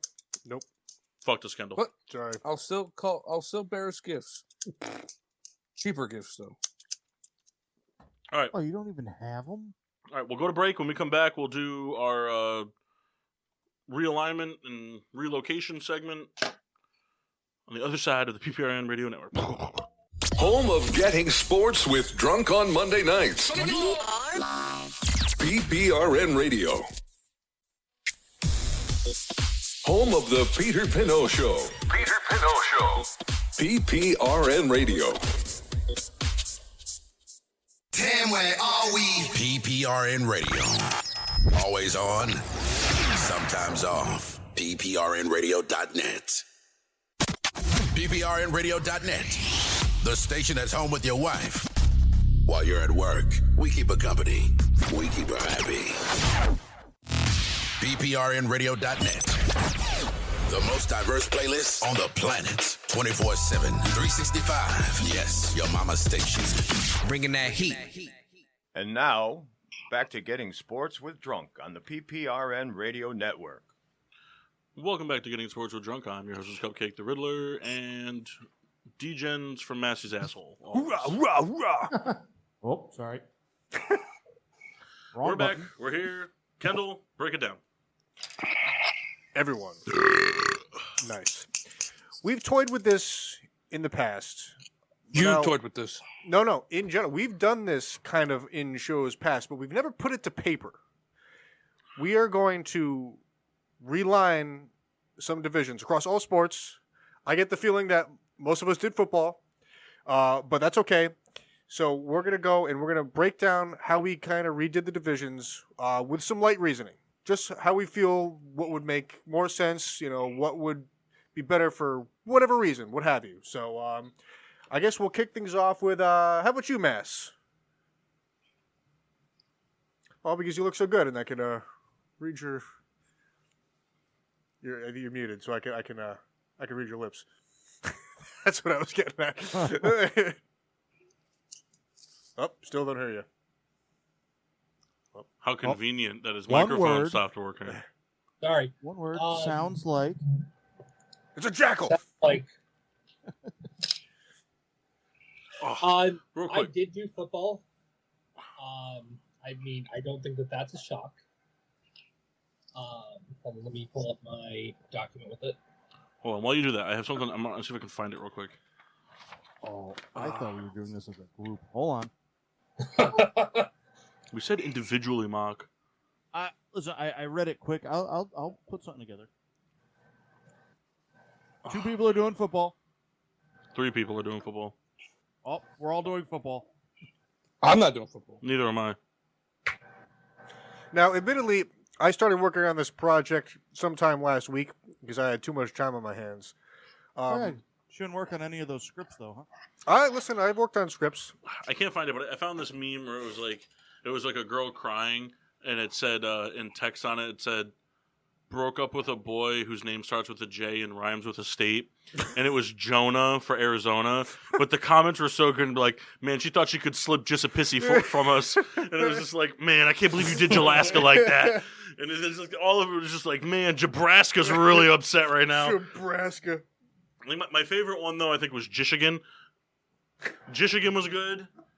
Gillinois was also good, and then I chimed in with Geneticut. Which just sounds like the hood way to say genetic. What do you mean I got a genetic disease? All right, Massey, fire away. All right, so Wrong. Just kidding. What? Nothing. Keep going. So I ended up going with Who's dude? what? What? I realigned the NFC West to be the Seattle Seahawks, the San Francisco 49ers, the Las Vegas Raiders, and the LA Rams. I think we could swap out Arizona into the AFC West. And I actually had a couple of ideas on that one, too. The AFC West being the Denver Broncos, the Arizona Cardinals, the LA Chargers, and the Dallas Cowboys. What I did next, I think, will consider sacrilege to Paul, and I think he's going to be upset. The NFC North, NFC North, I kept the Minnesota Vikings, the Green Bay Packers, the Chicago Bears, and I moved the Kansas City Chiefs into the NFC North. Over who? The Lions. So you moved the team further south to the north? Yeah. So I did that because looking at geographically where the teams are, you could hypothetically. I tried to move as much teams around as I could. I took the AFC North to include the Lions. So I got to face Patrick Mahomes, and they get to face the fucking Lions? Yeah. Bullshit. The Detroit Lions, the Hope Cooper Cup gets a gambling Browns, problem. the Cincinnati Bengals, and the Indianapolis Colts. Again, I tried to do this as geographically as I could. The NFC South, I ended up going with the Houston Texans, the New Orleans Saints, the Tampa Bay Buccaneers, and the Miami Dolphins. But why not put the Cowboys with the Texans? Because I put them with the West. I tell you what, though, I am a huge fan of how you broke up the LA teams, but you kept the Florida teams together. Well, no, because Jacksonville's still out of it. But nobody cares about them. That's because you put them in the AFC East with London. Hey, we'll talk about that later. I did put them in the AFC South with the Panthers, the Falcons, and the Titans, though. Man, what a terrible division. Yeah, we made the playoffs at 4-13. I went with the AFC East, being the Bills, the Jets, the Ravens, and the Steelers. I'm cool with playing the Jets twice a year. And then the AFC North, the NFC East, I went with the New England Patriots, the New York Giants, the Eagles, and the Redskins, or the football team. The Commodores is what they're going to be called. Commanders. No, the Commodores. I like the Commodore. It's a cool bird, man. Yeah, sail on. So yeah, that's my division realignment. Everybody hates it. Moving on. So your kind of your goal was to kind of keep things as geographic rather than just like what you felt like. What would be okay? Completely geographic. I mean, child abuse is nothing to laugh at, but it's a picture of SpongeBob crying, and it says Tyreek Hill's son when he hears his dad lost in the AFC Championship game. Oh my! Damn. All right, so Mass, I'm gonna jump in with you because that's kind of the exact route I took as well, and I tried to keep things as close as possible. Now, there's definitely, when that happens, there's gonna be standouts because when doing this, I broke this down 1.5 million different ways. I could get 3 teams that are really close together, and you try to fit the fourth one, and you end up screwing it up for somebody else. But I did the best I could while keeping things close. So. I kind of am a little loose on what my AFC NFC was going to be, but I'm going to give you the teams. Patriots, Jets, Giants, and 49ers in one division. Yeah. Sorry, San Fran. But for my... Oh, San Fran. Sorry. So for my AFC East, we'll call it, I have the Jets and Giants together, the Patriots, and Buffalo. So... Buffalo for sure being the outlier distance-wise, but kind of capturing that Northeast kind of in one big, call it 600, no, further than that, 700-mile degree circle for that. You just want the Bills to go undefeated. And then traversing a little bit south in the, we'll call this one the... Boston to Buffalo is only 455 miles. Well, I was, trying to circle in the Jets too. I don't know. It wasn't a great estimate of distance. My next grouping I included is a big bracket here: Washington, Baltimore, Philadelphia, and I kind of swooped in Pittsburgh as well, kind of using that Buffalo component. East Rutherford to Buffalo is only 365 miles. Wow. So you were way over. Well, yes. You're a douchebag. Then, I couldn't, as much as I tried to break things up, of all the divisions in football, the NFC North is the perfect one. Chicago, Green Bay, Minnesota, and Detroit are all in the perfect bracket. It's the only division in football that's like that. So I just kept it as is. I felt that it was perfect geographically. I tried to move as much things around. I wanted to keep everything the same because I fucking hate everybody in the NFC West, but I like the division. But I said, fuck it, I'm moving everybody as much as I can. Moving to the South, this was an easy one. For 3 teams in Florida is real nice. Jacksonville, Miami, Tampa Bay, and I rooted in the Falcons as well, kind of making a nice little... Man, just a quick 30-minute drive to every game. Yep. Just kidding. From Jacksonville to Tampa is 7 hours. Yeah, there's a whole lot of Florida going on. Do you know what it takes? So my grandparents used to live 2.5 hours south of Tampa, and Massey can attest to this because he lived in Florida. So they lived about 2.5 hours south of Tampa on the west coast of the peninsula there. To get from their house in what was Port Charlotte, Florida, to Jacksonville, to the state line in Jacksonville, is the same. It takes the same amount of time to drive that distance as it does to drive from Hartford, Connecticut, to Washington D.C. Wow. Yeah. My God. Yeah. A lot. Driving through Florida vertical is worse than driving through Pennsylvania sideways. Okay, so we'll call it that AFC South, perhaps.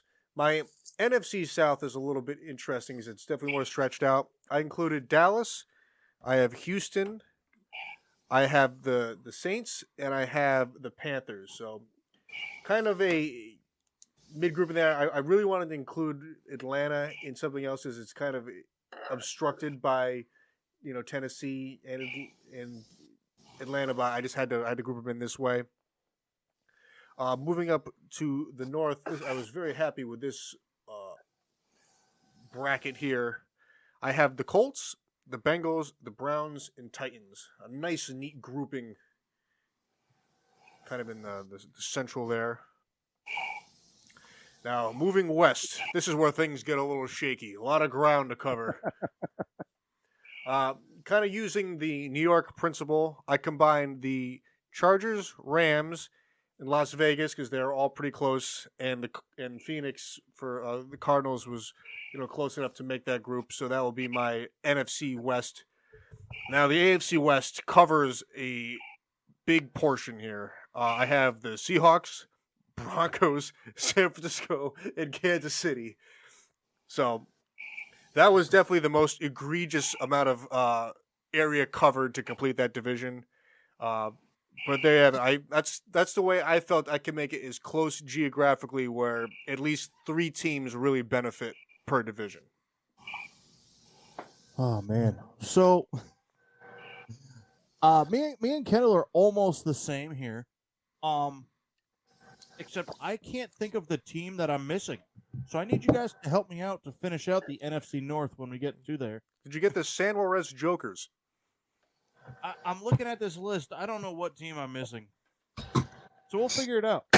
You're missing the Browns. No, they're on there. I was missing the Browns. All right. So I'll just kind of run it through because mine are pretty similar to Kendall's. I also did the NFL. My NFC East is the Giants, Jets, Bills, and Patriots. Bob, hold on 1 second. Gonna try and help you out here. I can't wait. Jesus, almost fell. Nowhere near the other teams. All right, Mike, what was that division? All right, the NFC East. Giants, Jets, Bills, Patriots. Giants, Jets, Bills, and Patriots. Yes.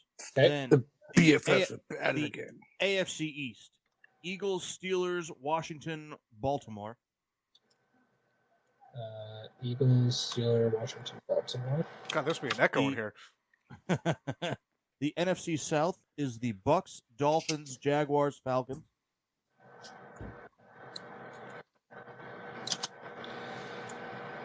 The AFC South is the Texans, Cowboys, Titans, and Cardinals. Cowboys. Is someone on like a tarmac? The AFC West is the Seahawks, the Rams, the Chargers, and the Niners. Didn't realize that's pretty much a division now. My NFC West, yes. You know what? Fucking finish it off, and then I'll have you read them real quick. Yeah. So my NFC West. Now this is where things start to get a little funky. I have the Broncos, the Lions, the Vikings, and the Saints. That's interesting. Oh, it's scattered. Me and Kendall are almost the same. I just have one division where you have to go around the world in 80 days of January and play a game. Listen, because here's what it was. I was trying to do everything just from memory. You forgot and Vegas, I started man. to forget teams. You forgot Vegas. Did I not have it? I didn't have the Raiders. You're welcome. All right. There we go. Oh, man, that makes that last division hilarious. I got to tell you something. I've been trying to do some final math on my thing. I haven't listened to a word he said. Just threw out a team. I knew I had a 1 in 32 chance. The AFC North is the Raiders? Oh, no. Oh. They're coming. But the AFC North is the Bears, Packers, Chiefs, and Panthers. Gross. Wow. Oh, here it comes, guys. The NFC North. Bengals, Browns, Colts, Raiders. I tell you what, I'm a huge fan of the St. Paul Raiders. And really, it's not like it's super far-fetched. I mean, the Cowboys are in the NFC East. I mean, Seattle goes to Arizona. It's pretty far. Yeah. We can all agree that Kendall's gay, though, right? Oh, yeah. I assume so. That Kendall's what? A homosexual. Yes. So those were the football division realignments. Souls, did you want to jump in with your baseball? Yeah, I didn't really go geographically here. So hey, listen, there was no criteria. Whatever you wanted to do. A few of them are, but we'll talk about it. So for the American League East, I have the Red Sox and the Yankees. Got to keep the rivalry together. Tampa Bay, so they can keep winning the division. Baltimore to have a bottom feeder. And I need a good fourth place team, so I put Miami Marlins in there. All right. The AL Central, I have the White Sox and the Royals. The Guardians. I put the Toronto Blue Jays in there. It's the Commodores. And I brought the Brewers back to the American League. So, White Sox, Royals, Guardian, Blue Jays, Brewers in the AL Central.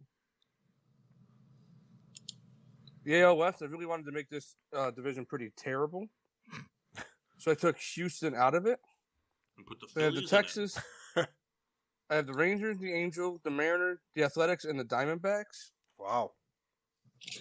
Yeah, I really want a team to go like 70 and 82 to win that division. Daniel East, Nationals, Mets, Braves, Phillies, and Pirates. That one's kind of geographical. NL Central, I have the Cubs, the Cardinals, the Twins, the Reds, and the Tigers.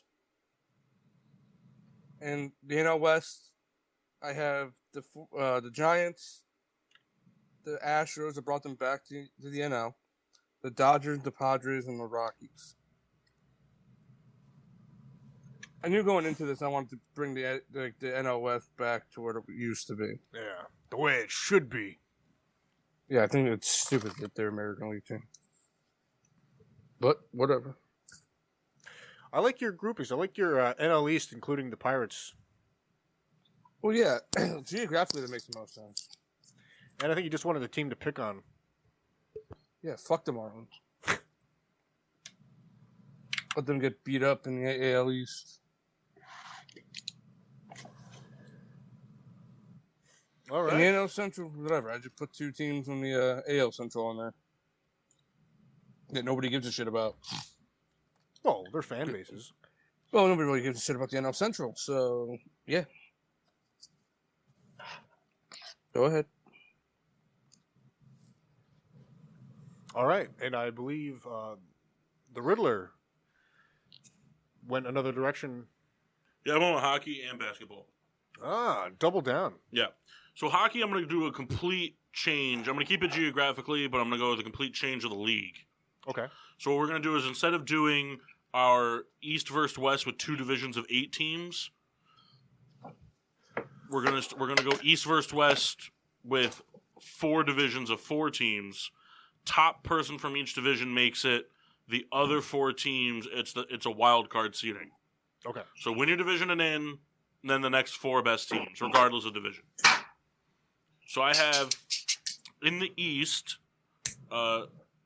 first division being the Canadiens, the Bruins, the Islanders, and the Rangers. The second division being the Senators, the Maple Leafs, the Sabres, and the Penguins. The third division being the Flyers, the Devils, the Blue Jackets, and the Hurricanes. And then the fourth and final division being... wait, hold on. Did I do that right? 1, 2, 3, 4. 1, 2, 3, 4. 1, 2, 3. And the final division being the Florida Panthers, the Tampa Bay Lightning, the Nashville Predators, and the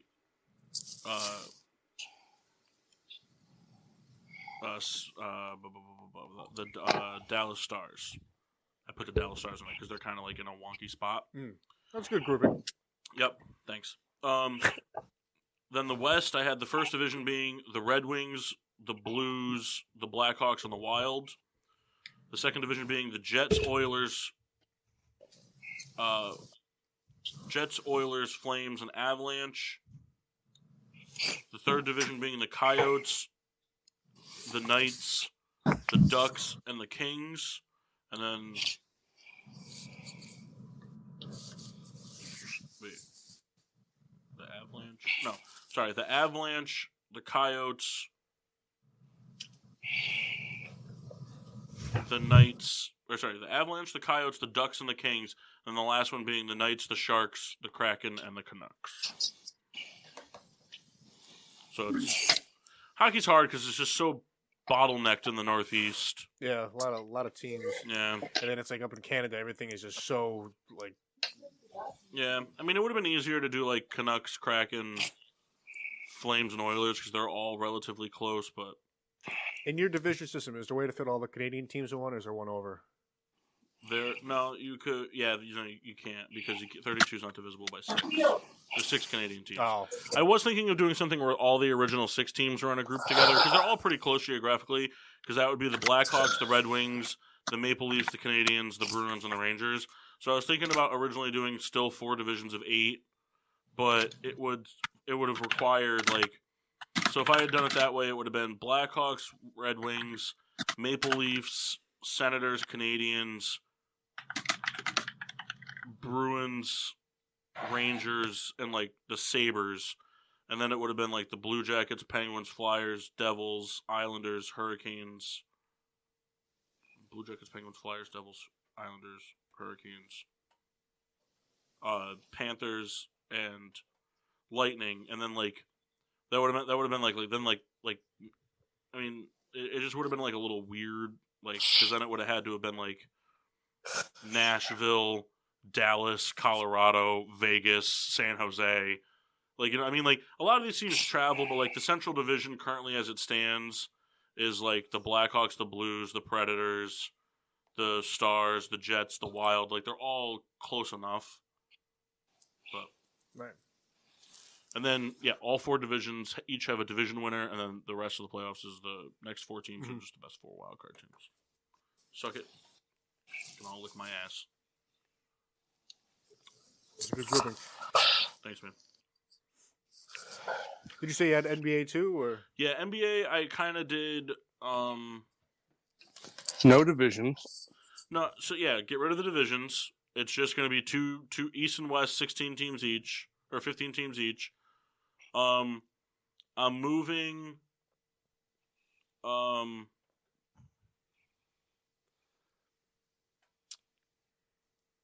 What was it? Oh, and then I'm trading. Who was I trading?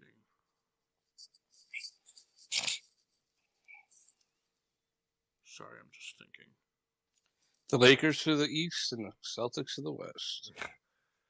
Nice coast to coast. It's what the fans want.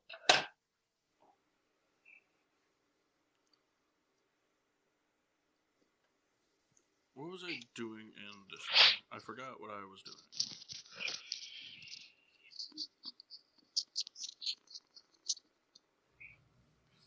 No, I think, for this one, I mean, to realign it was kind of, like, weird. I was thinking, because there's 30 teams, so I was thinking of doing it like baseball and doing, like, the 3 thing, like dividing it into 6 divisions and making it, like, where, like, the top 2 from each get in and then, like, the wild card kind of thing. So if I were to do it that way, if I were to do, like 3 divisions, it would basically be like a randomly, like, because 32 is what, there's 5 teams in every division for baseball? Yes. Right? Yeah, so it would have ended up being Boston, New York, Brooklyn, Philadelphia, and Washington. Or, sorry, Toronto. It would have been Toronto, Boston, New York, Brooklyn, and Philadelphia. Washington, Charlotte, Atlanta, Orlando, and Miami. It was just tough because it's like no matter how you do it in that situation, there's like a weird odd man out. So for like this one, what I would have done was I would have done Indiana, Detroit, Cleveland, Chicago, Detroit, Cleveland, Chicago, Milwaukee, Minnesota, Indiana, Memphis, New Orleans, Oklahoma and Houston, Dallas, San Antonio, Denver, Phoenix, and the Clippers, and then the Lakers, the Kings, the Warriors, the Jazz, and the Blazers. Yeah. But it's weird because like the way it works is like for basketball is kind of a lot like the NHL. There's just a lot of the like when you look at it, like it really does make sense to kind of the way they divided it. Like Milwaukee is like just a little bit. It's just a little bit further east of Memphis. But, like, really, like, Milwaukee is the furthest west team in the east, and Memphis is just the furthest east team. But it's just traveling from Memphis to Portland is a lot different than traveling from Milwaukee to Miami. Right, yeah. Well, for your system, your East Coast and your Central works pretty perfectly. I also think that they could just do something with the NBA and the NHL where they just don't have any divisions. It's just 32 teams, and the top 16 make it in. Just the top 16 make it in at seeding. 1 to 16, 2, 15, 3, blah, blah, blah, all the way down the line. That's the way it should be done. That's the way the NFL should do it, too. That'd be cool. Well, if the NFL should get rid of divisions, all 32 teams in a free-for-all, the top teams make it, and then you do a lottery before the season on who plays who.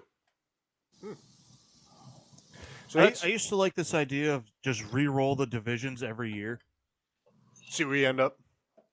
Well, no, not even make it random. Just kind of like, they kind of do it now with the schedule. Just all the first place teams go to a division. All the second place, and obviously split. Well, I guess you can't really do it though because like when you put all the last place teams together, someone's still going to win that division. So, like.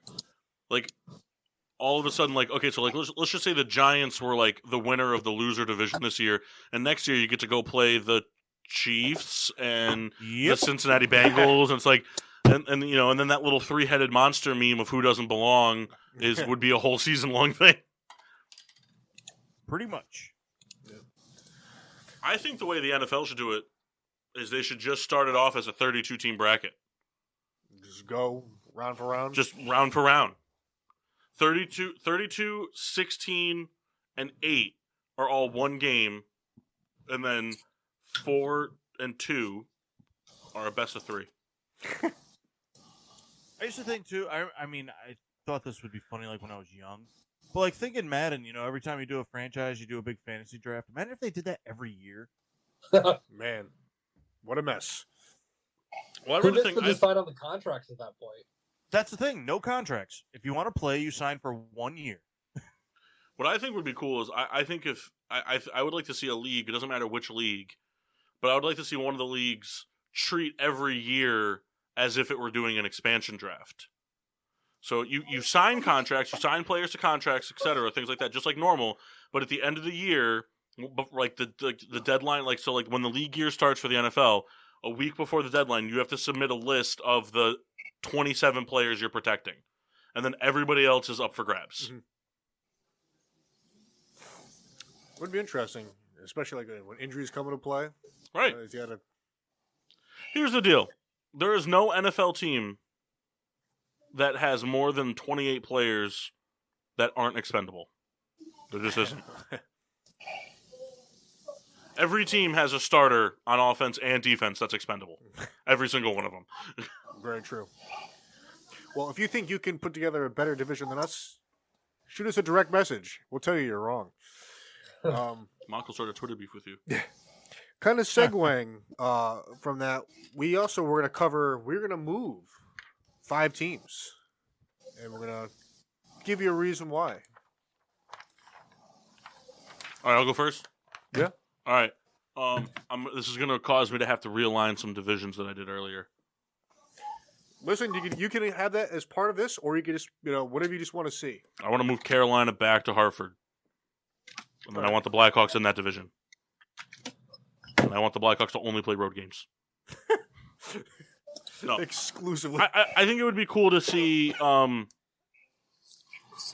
think it would be cool to see a team in Connecticut again. I mean, there was support. The problem is just that it's not a populous enough state to keep it surviving for an elongated period of time.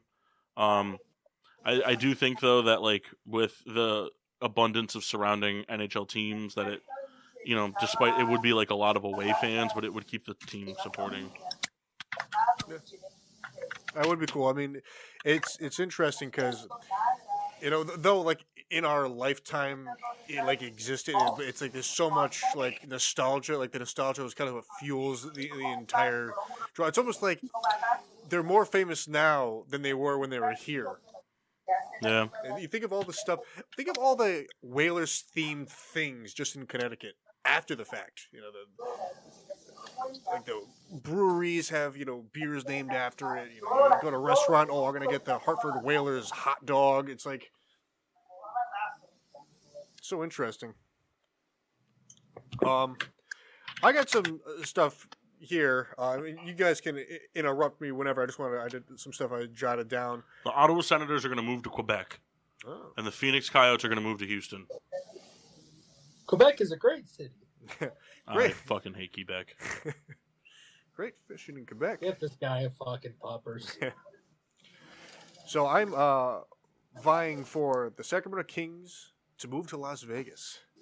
Though their stadium is new, it's the 3rd smallest in the league.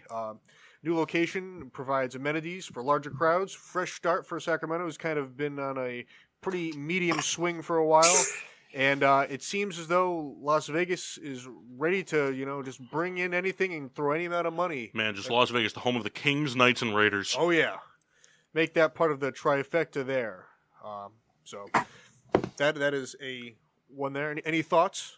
I think if the Oakland Athletics end up moving there, they have to change their name to the Las Vegas Merlins. Merlins. Jesters. I could you see. guys hear me? Yes. Yeah. Okay.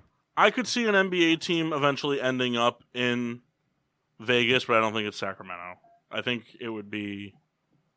I think it would either be New Orleans or Oklahoma. But a team as much success as Vegas has been having, a basketball team will end up in Seattle before it ends up in Vegas. Okay. An NBA team. But I wouldn't be surprised, because we were just kind of talking about it with the division realignment. It wouldn't be a bad idea to have, if they were to expand the NBA to 32 teams, throw one in Seattle, one in Vegas, and then you can move the Timberwolves and the Grizzlies to the East. Mm-hmm. And man, would the East get a lot more interesting real fast. It's funny you mentioned the Thunder. I'm vying for The Imagine Dragons to draft the Thunder and the Lightning. Yes, the Oklahoma City Thunder to Kansas City. Room to move to the location where the Royals and Chiefs play in their shared lot. Not much rebranding to be done because the team culturally is significant there as it is in Oklahoma City. Also, in my opinion, I understand the move from Seattle from a financial point, but it is kind of just, it was, hey, this place is available. Yeah, that won't happen, though. The LA Chargers never catch on because of the immediate success of the Rams, and then we now see the birth of the St. Louis Chargers. God damn it, Paul. Yep. That almost happened. St. Louis Chargers is on the Kyle, list. Kyle, can I guess your next one? The New York Yankees moved to Colorado. No, that was funny. What? Kyle posted an article that, like, back in, like, the 80s? Yeah. Back in the 80s, that there was, like, a legit thing that, like, the Yankees were almost moved to Colorado. That's dumb. Well, check this out. This one I was very interested to hear Mock's take. And then Mock would be a Mets fan. Move the New York Giants to Albany. Yes, 2-team arenas work, and I stand by them to provide by them as they just work because cities are tough. But it is no secret that MetLife Stadium does not really have much personality. Open a field in Albany or neighboring towns in it. There's a lot of room around there. Giants already used to have a camp in Albany where they did all their preseason training and whatnot. So a football stadium in Albany would not be a problem. Access to major highways in every direction. And can keep the name. We rename the Jets the New Jersey Jets, move the Giants to Buffalo, and bring the Bills to New York City and build a stadium in Manhattan. Well, one of mine was taken, which was the Chargers to St. Louis. You gotta be quick on the draw, man. I also have the Kings moving, but to Seattle. Mock, would you stand by the Giants moving to Albany? Keep the name and everything? The Albany Giants? They would have to be called the Albany. It should be New York. They would be called the Albanians. The Albany Albanians. And I'm out. No. Yeah, I mean, I could live with that. They're going to be called the Dallas Jason Garretts. I mean, it really, too, if you think about it, it doesn't change the drive that much from here to New Jersey versus Albany. You're trading the traffic for the distance. Okay. Yeah. I got one. Go ahead. All right.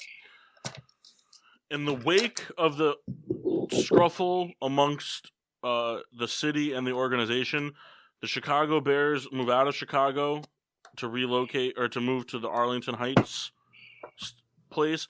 They change. They no longer go by the Chicago Bears, and they now go by the Arlington Heights Bears or Illinois Bears or something weird. Mm-hmm. And then the Cardinals relocate back home to Chicago. Wow. Illinois has 2 football teams, and then Seattle gets to go to Illinois instead of Arizona. Man, could you imagine that? After all that time, just like, you know what?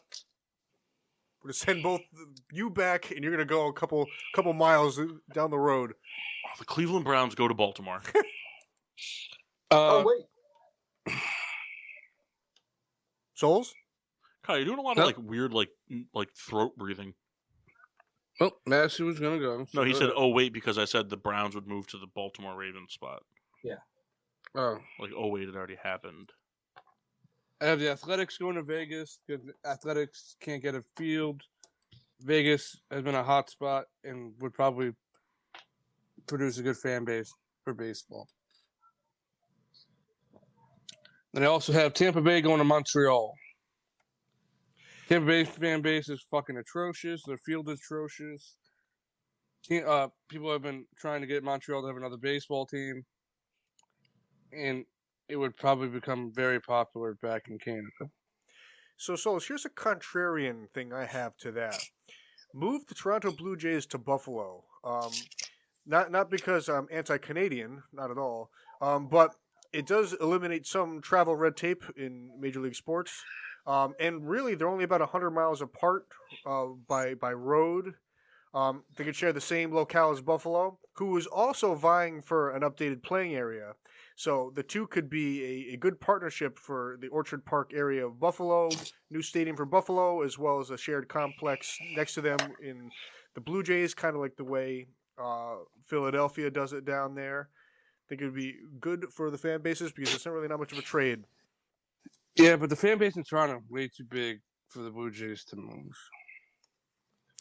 They're saying it's not that long of a drive. I mapped it out today. It also doesn't matter if there's enough money thrown at the ownership.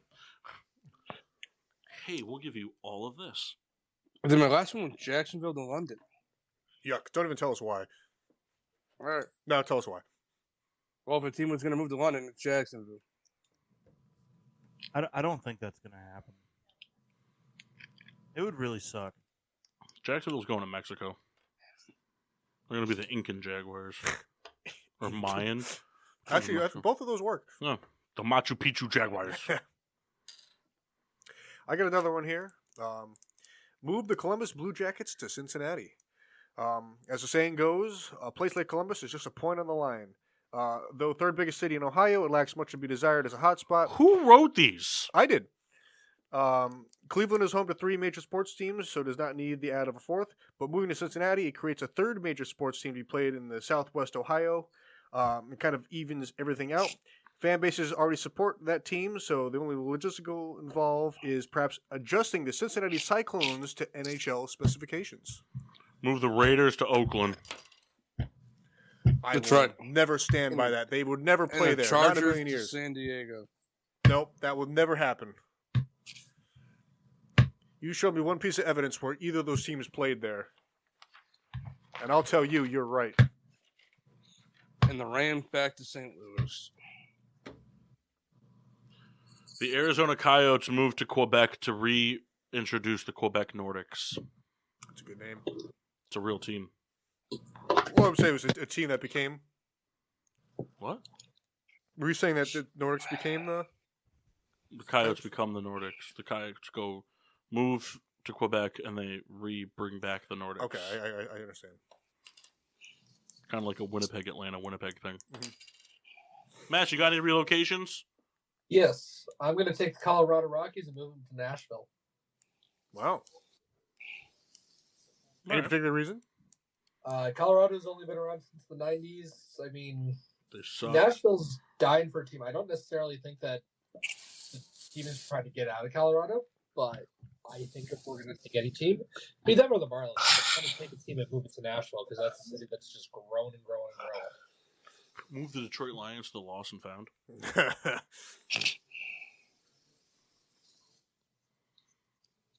Mock, do you have any teams you want to move? We could move the Phillies to Baltimore. Hey, early. It's the same drive, man. It's the same drive. Well, no, that way, they could just become the Baltimore Ravens in the MLB. Somebody doesn't have a friend no more. Well, he already replaced you with Massey. I know, the BFFs. Great tag team. They got slumber parties planned. Oh, yep. Yeah. So many slumber parties. Mock's going to braid Massey's hair. And Massey's going to scrub Mock's grundle. Ooh. I'll tell you what. It gets dirty. Got to get those barnacles off. Kiss each other on the forehead. Hashtag bottom of boat. Well, they're gonna sit on the couch and watch TV together and just rub their feet together the whole time. I'm taking the Jacksonville Jaguars. You know that Mock and Massey are playing disc golf together on Saturday and they didn't even invite us? Whoa. That's true. I'm taking the Jacksonville Jaguars. And moving them to Cheyenne. Massey's actually never stopped playing. We've had a standing Friday afternoon appointment. That I would buy. I would buy a ticket to that. I believe that's true. Good. I'm going to be on the pro circuit pretty soon. Hey, Mark, how bummed are you going to be if we all get aces at Cranberry? Like, not you. Real bummer. You're a real bummer. Jacksonville Jaguars are going to Toronto. That would be fucking terrible. That would really throw some division shit off.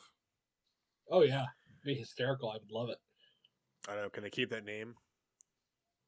The Toronto Jaguars? Jacksonville Jaguars of Toronto. It somehow sounds dirty. Jacksonville moves to Honolulu. They become the Honolulu Hawaiians. Terrible. Well, actually, it's not that bad. The Houston Texans have adopted that. What? I mean, the Houston Texans aren't that different if the Honolulu Hawaiians are the name of the team. He's not wrong. I think they should just redo all of that. Chicago, Illinois, the New Yorks. Of AFC. It's a lot of Frank Sinatra. The New Yorks of AFC, the New Yorks of NFC. The Buffaloes of New York.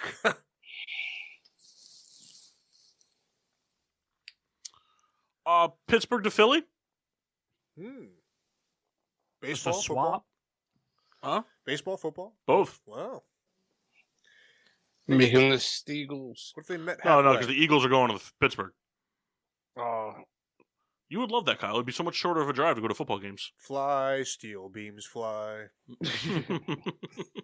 You guys ever notice Kendall has some type of decent singing voice? It's not great. It's not good at all. He's tone deaf. Kendall, give us a few bars here. You know, I you don't know the verse the black kid sings in Sister Act 2? I When kind of Jesus walks? Yeah. Give us that. I can't. Try to hit that note. Uh, I just want to see what your voice does. You know, I'll be singing in the car sometimes and I'll just stop because I'm like, oh my God. Like, is that Wait what a it sound minute. Because you're like, oh my God, I just hit a kid. like? Nope, no good singing. However, I would like to have a GSWD karaoke night. I think that would be a lot of fun. Oh man, I You- forgot one of my. You mean when we do our draft and you just start singing songs by Yes. round 4? Kendall, it's your pick. Let me finish the Ja Rule verse. And I know. Any other relocations?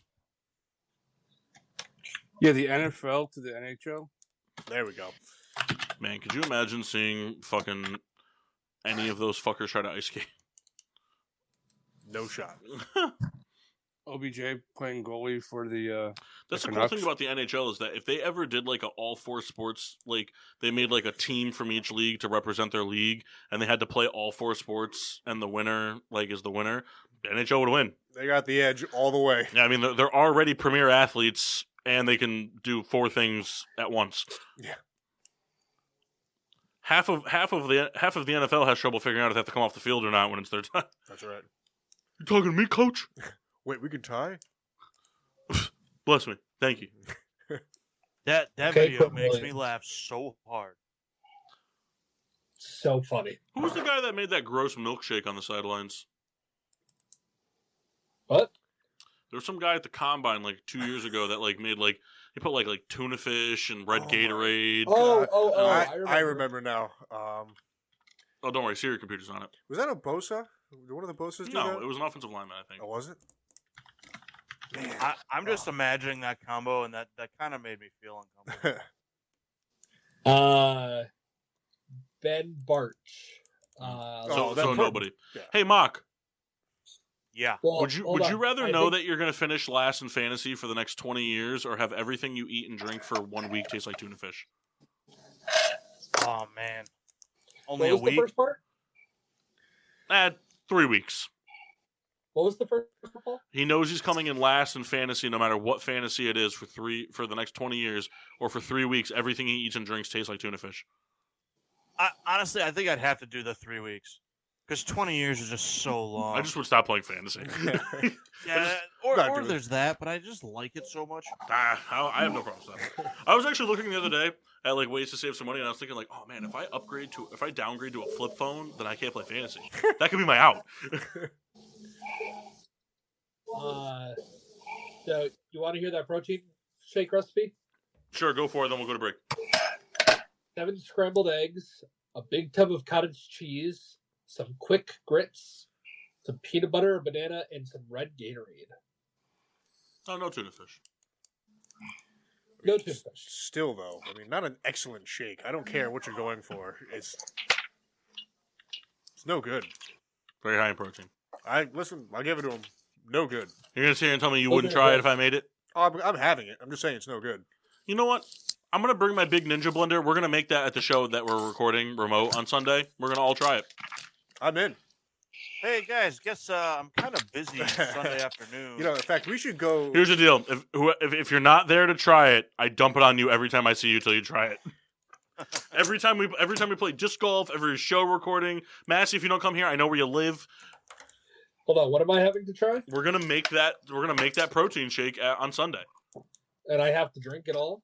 No, not all of it, but everyone's try gonna it. try it. I think we have it before all right. before disc golf. I think get their protein up. No, I'm not making it for disco. Oh man, I'll make it the night before and just put it in my car so I don't forget it. Oh my god! That way you guys can have protein popsicles. Oh, it's horrible. Lick, lick, lick. Oh man, a chunk of scrambled egg. Oh my god! Oh man, look at this red cottage cheese. All right, we're gonna go to break. When we come back, we're gonna have a task to do. Kendall, you have a draft? I do. Kendall has a draft. He took Mock's segment. Yeah. Mock, how do you feel about that? Well, he's a rat. Yeah. He called me today and said, "Hey, I have a great draft. I thought Mock was gonna do one, but I know that he's been doing too many sleepovers with Massey." Verbatim. He said the only draft that you and Massey do is who likes who more, and it's still going on. With the 37th pick, I take me. All right, so we're gonna go to break. When we come back, we have a task. So I'm gonna need all the cameras on when we come back from break, so you guys can all laugh at each other. It's really more for us. It's not really great. It's not gonna be great radio, but I'll describe it as it happens. Yeah, we'll do all that stuff on the other side, live on the PPRN Radio Network. Home of getting sports with Drunk on Monday nights. PPRN Radio. Home of the Peter Pino Show. Peter Pino Show. PPRN Radio. Damn, where are we? PPRN Radio. Always on, sometimes off. PPRNradio.net. PPRNradio.net. The station that's home with your wife. While you're at work, we keep her company. We keep her happy. PPRNradio.net.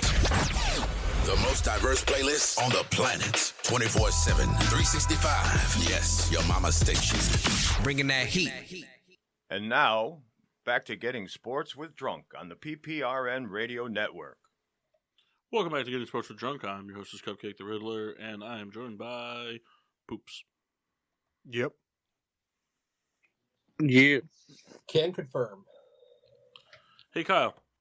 You. You're the only one that'll really understand this. But I wanted to give a toast of disexcellence to this league of years guy or whatever the fuck his Twitter handle is. He said my hot take, I'll say it because no one else will. DeMar DeRozan is less deserving of an all-star starting job than Andrew Wiggins is. False. Yeah, big time false. That guy should fucking die. I hope he gets hit by a fucking bus. Right. Get shot by an ambulance. I hope he gets hit by a bus that his mom's driving and then she totals the bus, causing herself to have paralysis from the nipples down. Right. All right, I'm going to need everybody to put the cameras on. We're going to do a task real quick. Can you see us? No. No? Okay, give me 1 second. Well, I mean, do they need to see us? They need to see you. Okay. Doesn't matter if they see me. God, I gotta look at fucking Kendall's fucking face. I like how Massey changed his background so it looks more appealing for Mock now that he can see him. Oh, hold on. I know what's wrong. You know, best friends do that. I don't want them to see me. I want them to see you. Oh, no, I know. I gotta... Oh, what's this? God, what are you laying on? Oh, Right. God. The Bengals are cats. Uh-huh. The Bengals can also be dogs. Arr. Now you see us. All right, can you guys see Yes. Kendall? All right, Massey, I need you to calm down with your 6-year-old version of yourself right now. All right, so you're gonna take it in turn. This is task number 50 out of the Bring Me the Head of the Taskmaster 101 tasks to do. Take it in turn to pretend to do the following things. Most realistic attempt in the Taskmaster's opinion wins. That's me. So I'm going to go through a list of things. There's 10 here. I'm not going to do all 10 of them because I don't want you guys to have to, be overly over the top, get up and be active. So number 1 is we're going to go in order. We'll go Mock, Kendall, Kyle, Massey. Listen, I'm in as long as these can be done from this chair. Most realistic attempt of going to sleep.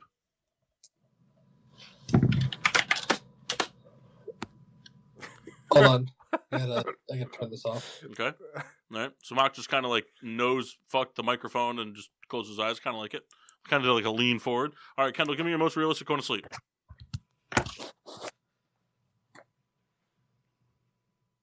Also, just so you guys know, I've done that during shows. Yeah, we know. Don't worry. We hear you. That's why your snoring is so loud, because you're deep throating the microphone. All right, Kendall. All right, Kyle, give me your best going to sleep.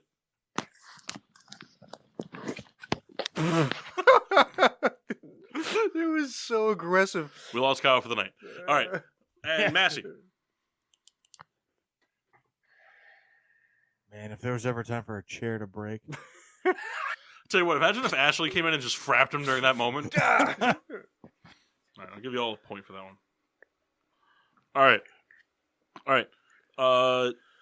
Same order. Give me your most realistic attempt at a yawn. Mock. I just kind of did like a sideways mouth thing there. Oh my god! Oh, he did Kendall the. made me laugh. I know. He did the thing. All right, Kendall, go ahead. Okay, I gotta not laugh. All right. Well, just go. It's your turn. Okay. Close your mouth before I put my dick in it. Kyle. Just Tell you making what, me yawn. I have seen that. That's the face of Psych is about to go on the TV. Massey. So this is great radio. Yeah, pretty good. I like it. We prefaced it though. Yeah, we prefaced it. This is for us more than it is for That them. was an actual yawn, too. So. All right, Mock, give me your most realistic attempt at an angry outburst without being vocal. Oh man. No, you can't be vocal. I make noise. I couldn't help it. And you just kind of did the Tom Segura fart sound. I tried to just make my face big. Yeah, angry outburst equals pufferfish. I like it. Big Kendall, face. give me your talking to Rebecca face. Or Kendall in traffic. Yeah. That was real. Oh man. All right, Kyle, give me your most realistic outburst without noise.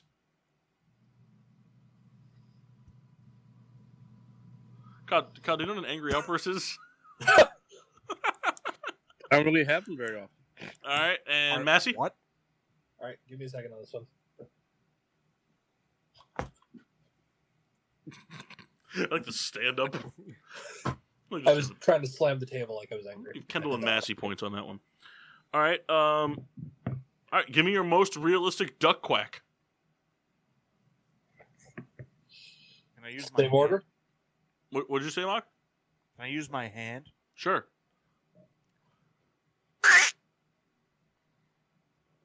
I feel like that needed a second one to be. Now, does it have to be just a solo like that? Or could it be like a series? Sounded like you were just saying like a Brooklyn person saying rat. Yeah. Kyle? Quack, quack, quack, quack. Massey? Beautiful. Oh, ducks. That was a pig. Suey. I'm going to give that one to Mock. What Never heard of them pig ducks? All right, give me your most realistic expression as to witnessing a robbery, Mock. All right, Kendall, witnessing a robbery.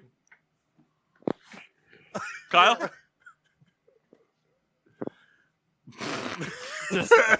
Mass? Dude, don't have an angry outburst. That was good. I like those. All right. Mock, winning the lottery.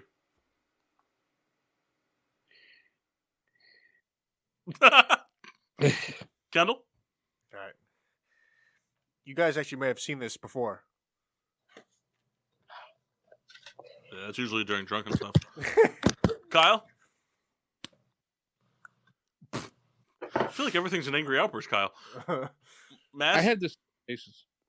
I mean, you wouldn't even stand up? I like how you're the man of many names, but the man of one face. Massey?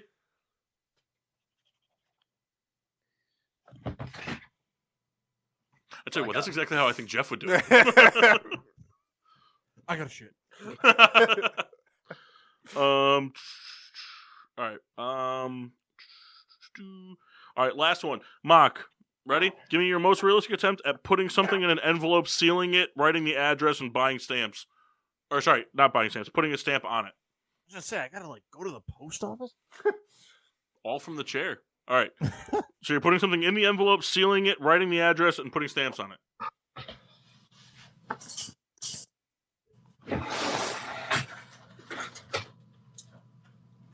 All right, Kendall. Okay.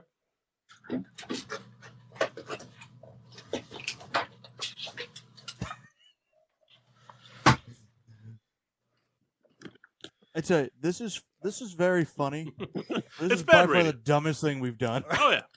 All right, Kyle. Oh, lights in the way. I hate when I'm mailing and that happens. Go to mass. Kyle just looked at the envelope and didn't put anything in it. Massey, go ahead.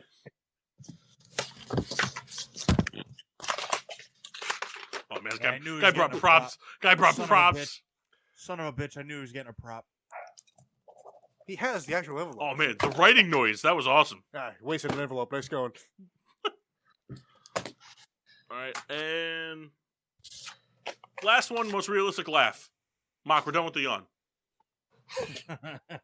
Realistic laugh, go. Kendall, go. Kyle? Massey? No, that was a real laugh. That doesn't count.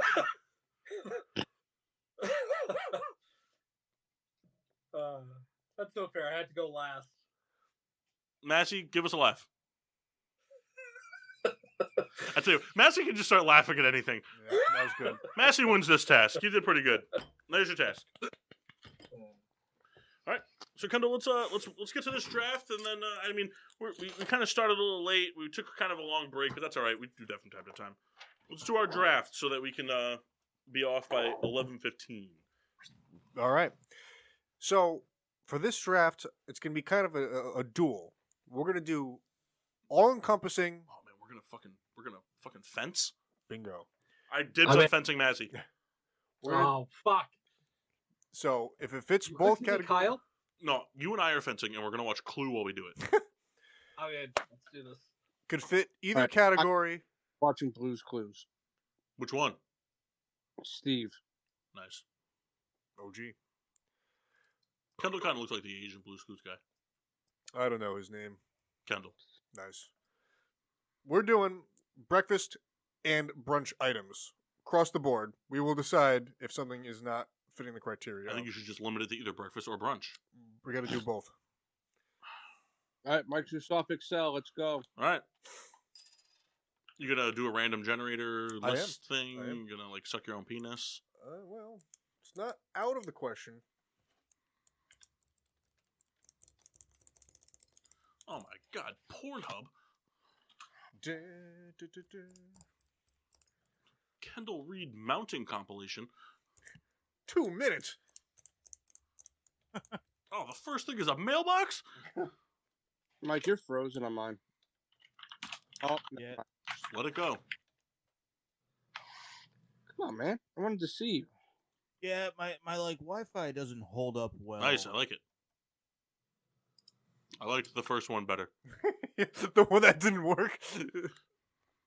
So what's the order? The order is Gilberto Reed, The Mass, Machine Washable, Hostess Cupcake. Kendall, I'm keeping track of this for you. Thank you. All right, I got the pick. The pick is in. Da, da, da, da, da, da, da. With the first pick of the breakfast draft of the 2022 season, I select eggs.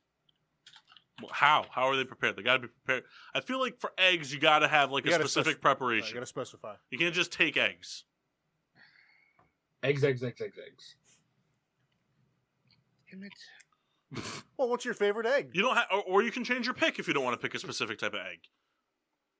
All right, go on pancakes. All right. What kind of pancake? Short stack, tall Just jump stack? right off the page. All right, well then, Mark was going to go pancakes. I will take No. the scrambled egg. All right. It's the worst of the egg. I like the scrambled egg. All right, scrambled egg. Should I just put wasted pick in there? Listen, I'm taking all the eggs that are available.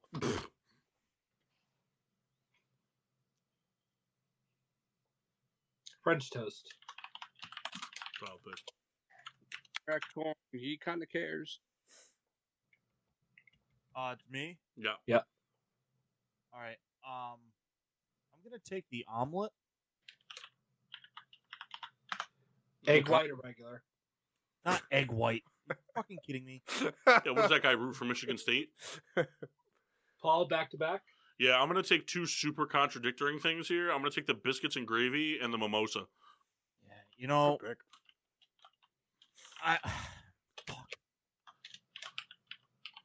I was really thinking biscuits and gravy. Mock and Massey, you guys just got to do it here.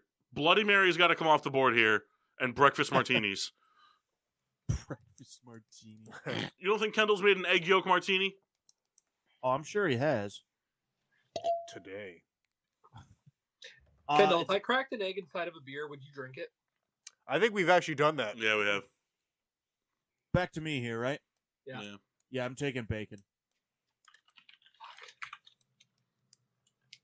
It's fine. I'd rather have biscuits and gravy. Yeah, me too. Biscuits and gravy! Remember them, Kyle? Yeah. I'm going to take eggs Benedict. You know Cock. what's ridiculous? I thought Paul was the only one that was going to take that. I was like, oh, that'll come back. All right, Ken, you're up, kid. I will take the Bloody Mary here. Virgin, though. He said virgin. He whispered it to me. No. As much booze as He really permissible. just wants the celery stalk. I am taking the sunny side up egg. So you didn't want to pick an egg last time. Hey, it got back. I've also never seen anybody order sunny side up eggs. And sausage. Turkey, right? Link or patty? I prefer patty, but links are fine. I think sausage just gets sausage. I can go with that. Okay. I've already had so much hate for my first pick. I feel like I gotta do egg again. But I won't. You sure? I am sure. I am going. You're gonna lose your own draft. Should I take breakfast martini? It's not a real thing, man. Isn't that just scotch for breakfast? All right, I will stay beverage here, and I'm going to take. No, I'm not. I'm going to take a fan favorite of mine. Toast. I was going to take toast. Toast rules. Magic, take butter here so we can't have buttered toast. I don't care. Do you really not care? I'll have nice dry toast the way I like it.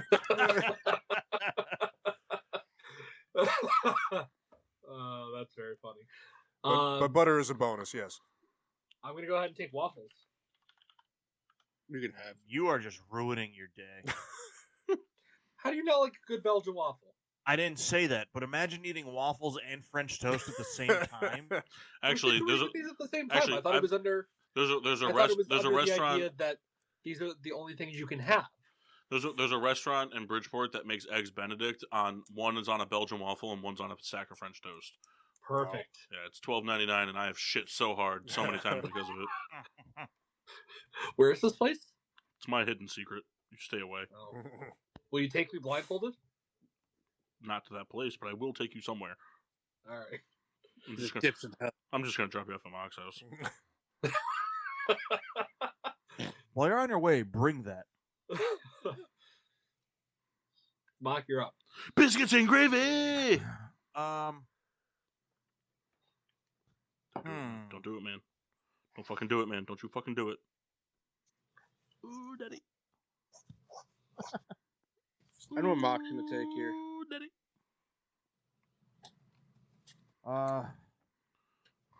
Yes, you can take your own penis. So this is we're doing breakfast and Brunch. brunch. which is just breakfast with booze. Oh man, I want.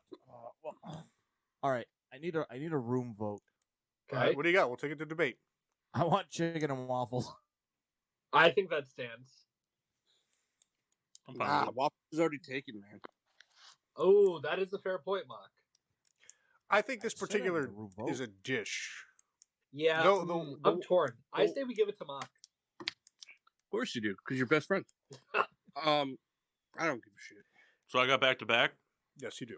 All right, I'm going the bacon, egg, and cheese sandwich. Classic. And if anybody can test it, we just gave chicken and waffles to go. No, I think it's fair. And I'm gonna take cereal. What kind of But cereal? You only get cream of wheat. I don't have to pick the cereal, man. Corn Pops, baby. I think it's just cereal. I just get cereal. I had to pick a type of egg. Mock, you're up. Yeah, All right. but then you didn't. Yeah, because you guys made me. We didn't make you. You know, Kyle, I don't appreciate you blaming us for your fuck ups. You guys fucked me. Well, that's just not true. Biscuits and gravy. Totally true. I'll tell you what. Okay. I'm having a pretty carbo heavy breakfast.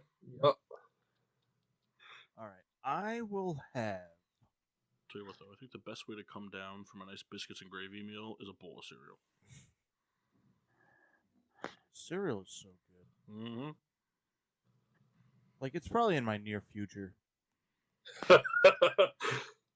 Like in the next 30 minutes. Yeah, pretty much. We got to wrap this up. Toast is in my near future. Kendall's eating 30 shrimp when he gets home. Gotta eat He some can't shrimp. eat 30 shrimp. Are you kidding me? Yeah, I once watched him eat 31 and tap out. I know he can eat 30. Unbelievable. Nope. I can eat more than that. Whatever high lifes are left over are getting drank in the shower when I get home. nice. Yep. And I'll also be having leftover steak in the shower. Ooh. Oh, nice. Hey, there was a picture of a guy from the Chiefs game that was eating steak in his hand, just like Yeah, there's also a guy at the Chiefs game that was also wearing a Cowboys hat. I saw that. That's pretty funny. All right. I'm going to go ahead. I'm taking chocolate milk. All right. Nice dense drink to go with your dense food. Chocolate milk is great. Chocolate milk is great. But chocolate milk is definitely rankable. I'm gonna go ahead and take grits. Grits are solid. For a second, I thought he said ribs. Kyle's about to be real pissed. Breakfast. Kyle's about to be like, are you fucking kidding me? That was a thing? Well, as I've always said, nothing completes breakfast, than seafood. So I'm gonna be taking crab cakes here. No. No crab cakes for brunch. I've never heard of crab cakes for brunch. Oh, I had them for brunch. No, you eating crab cakes at 3 p.m. does not constitute brunch. No, I had them in the morning. That's also not brunch. You've drank beer in the morning. Well, but see, I am the exception to the rule. I won't take crab cakes. I thought that was going to be like a big win for me.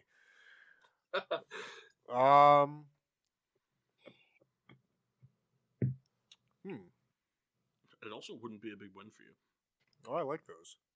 Yeah, you're the only one. I will take the bagel Damn, I thought it was gonna make it back. with crab cakes on it. Sure, Kendall, you know what? You can have that, but only crab cake bagels. Is that like Scottish locks? I will be taking home fries. Fuck. And hash browns. You know, I thought about it. That would I'm a be big cool. fan of both. Good save. I will take orange. OJ?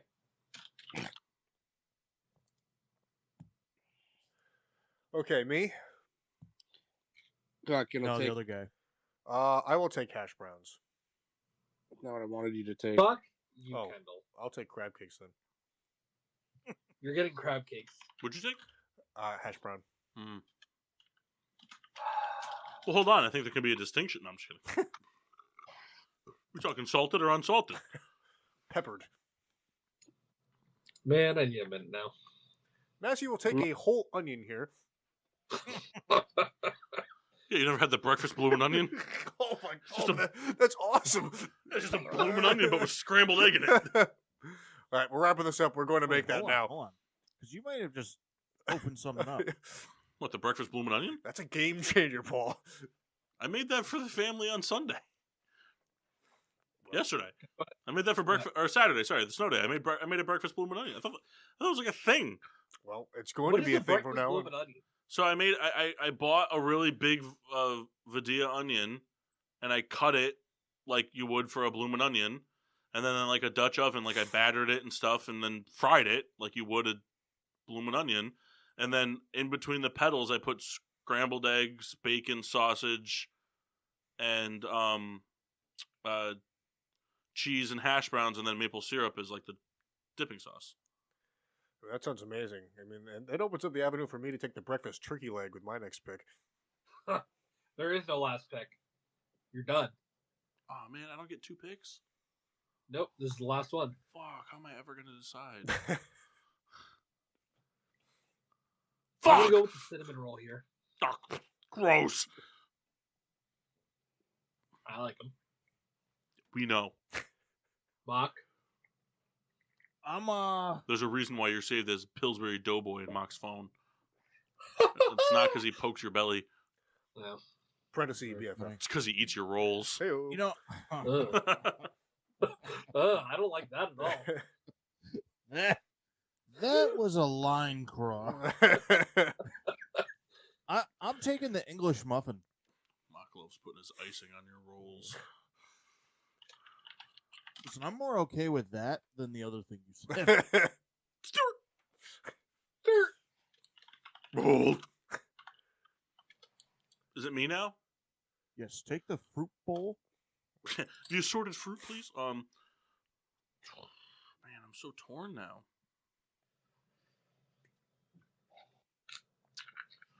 We can do one more round. Fine, one more. Not how it works, Kyle.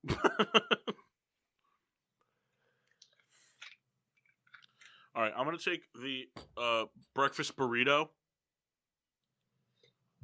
and huevos rancheros. It's a good one, too. Huh? It's a good one, too. Breakfast tacos and a breakfast burrito. Fucking solid. Huevos rancheros is way better than a Cinnabon. I would agree with you there. So then why didn't you take them? Because I forgot about it. Yeah, so technically I got steals. Yes. And you got your rolls. Not a huge fan of the breakfast burrito, though. That's what I put in there first. Oh, breakfast burritos are awesome because they're so universal. It's almost like the crab cake of breakfast, you know. So you just said that crab cakes aren't breakfast. I'm just calling back. It's your own cock. Hey-o. All right. So, Gilberto got pancakes. Well, no, I picked twice. Wait, so if I pick twice, you guys have to run it back. I didn't let you pick twice. So I said both things and you only gave me one? Yeah, I gave you the burrito. No, I want huevos rancheros then. Oh, all right. Massey with the You said, okay, we can do one more round and then fucking took the thing out. You fucking cocklick. Mock said no. I want huevos rancheros. Okay. That's my last pick. Put huevos rancheros in there. All right, so Kyle got pancakes, sunny side up eggs, the sausage patty, home fries. Okay, so Kyle picked the Grand Slam from Denny's. And no, Jay. Yeah, you got the Grand Slam, you bastard! Don't be hating. Reed got the scrambled egg, Bloody Mary, toast, bagel, and hash browns. You got the white trash Grand Slam, you bastard! Carbo load. Wait, you got toast and... Well, if I'm drinking all those Bloody Marys, I gotta soak it up. Okay. I got French toast, eggs Benedict, waffles, grits, and cinnamon rolls. You had me Mock. until the cinnamon roll. Mock got the omelet, bacon, chicken and waffles, chocolate milk, and English muffins. And Paul got biscuits and gravy, mimosa, bacon, egg, and cheese sandwich, cereal, and huevos rancheros. Right, everybody pick a winner. You can't pick yourself. Mock. You're saying Mock, or you're telling Mock to pick? I'm saying mock because he has chicken and waffles, and I'm really mad I didn't think about that. Right. I'm picking Massey. I'll just throw the cinnamon roll away. I'll put the icing on my eggs Benedict. I think a lot of ground was covered, but I think an important component of the breakfast and a brunch is the booze. And besides, for me, picking booze, Paul took booze, so I pick him. I also picked the brunch cocktail. Yeah. Because mimosas are way better than Bloody Marys. Oh, listen, I don't disagree. I like them. I like them both. Yes, Kyle. I pick him. Oh, thank you. Why? Is it all the bread? I want to see Kyle drink a Bloody Mary. I'm hoping Mock picks me. So we just have a 5-way tie? Come on, Mock, be nice. Here's the thing: I can't do the sunny side egg. Just flip it over then. Pretty, But it's a moonshine. Just make a different thing. pretty much any other egg, Kyle, and you had me. You blew it. Dude, you're a douche.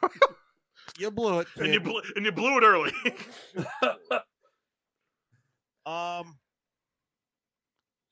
think I gotta go with Paul. I forgot about the bacon, egg, and cheese, and biscuits and gravy. Yeah. Biscuits and gravy. Mock, you're a real Mick. You know what's funny too? I thought because you didn't. I was gonna go Well, biscuits and gravy and eggs Benedict back to back, but I thought Kendall would take the mimosa, so I took it. He's right. You wouldn't have taken the mimosa. I would have taken both if I had the option. You would have had the option. I don't think anybody else was taking an alcoholic drink. No. I had mimosa on deck. No, all right. I wouldn't have taken an alcoholic drink. Kyle would have taken breakfast dew. Do you have the AM Mountain Dew? Vodka milk, please. You guys got any of those citrus egg yolks? Oh. You know the Just Eggs that comes in the carton? You just squeeze some lemon and lime in there. We're looking to do an egg back. Oh man. Oh, what's that called? Is it Super duper double eggnog? I have a video of Jeff drinking in raw egg. That is a classic. Fuck, what's the name of the street? Nobody Come took on. syrup, man. Maple.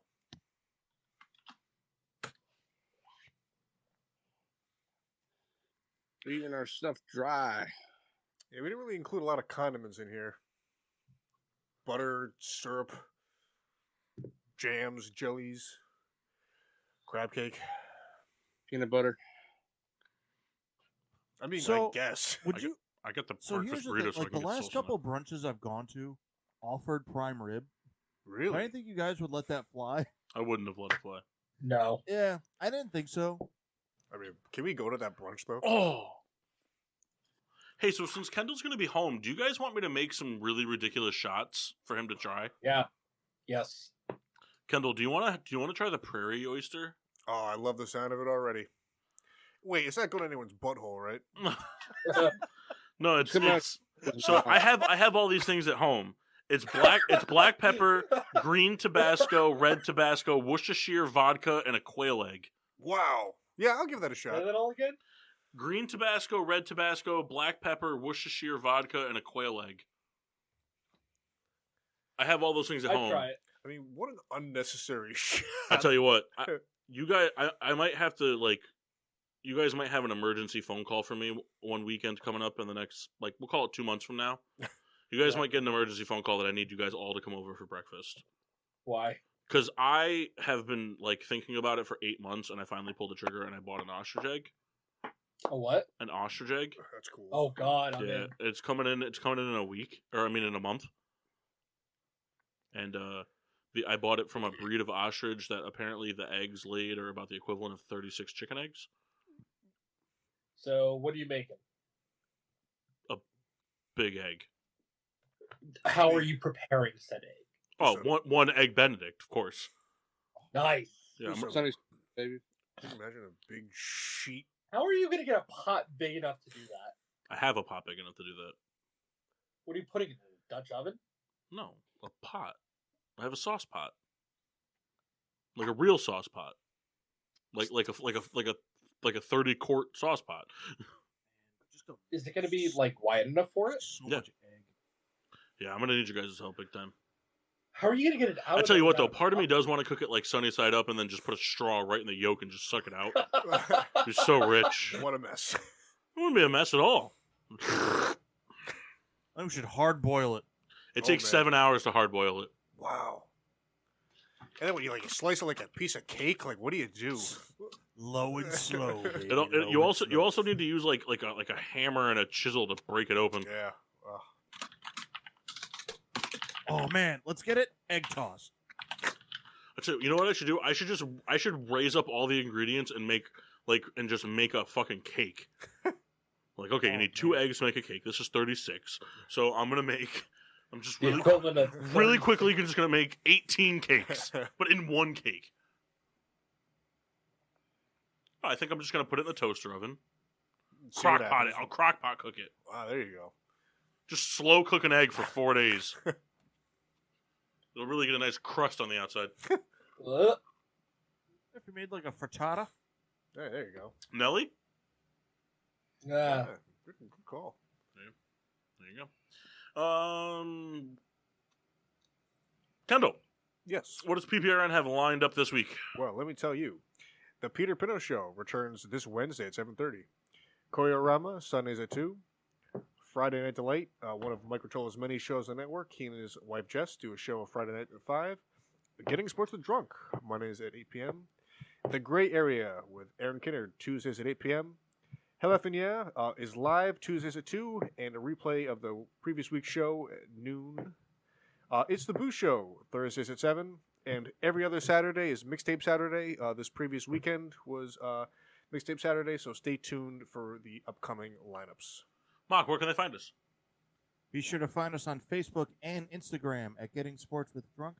Twitter is GSWD_4. Make sure to use the hashtag GSWD for all your daily uses, whether it's eating his rolls or being forced to pick an egg. Like, comment, subscribe. Podbean, Apple Podcasts, Google Podcasts, iHeartRadio, and Spotify. Oh.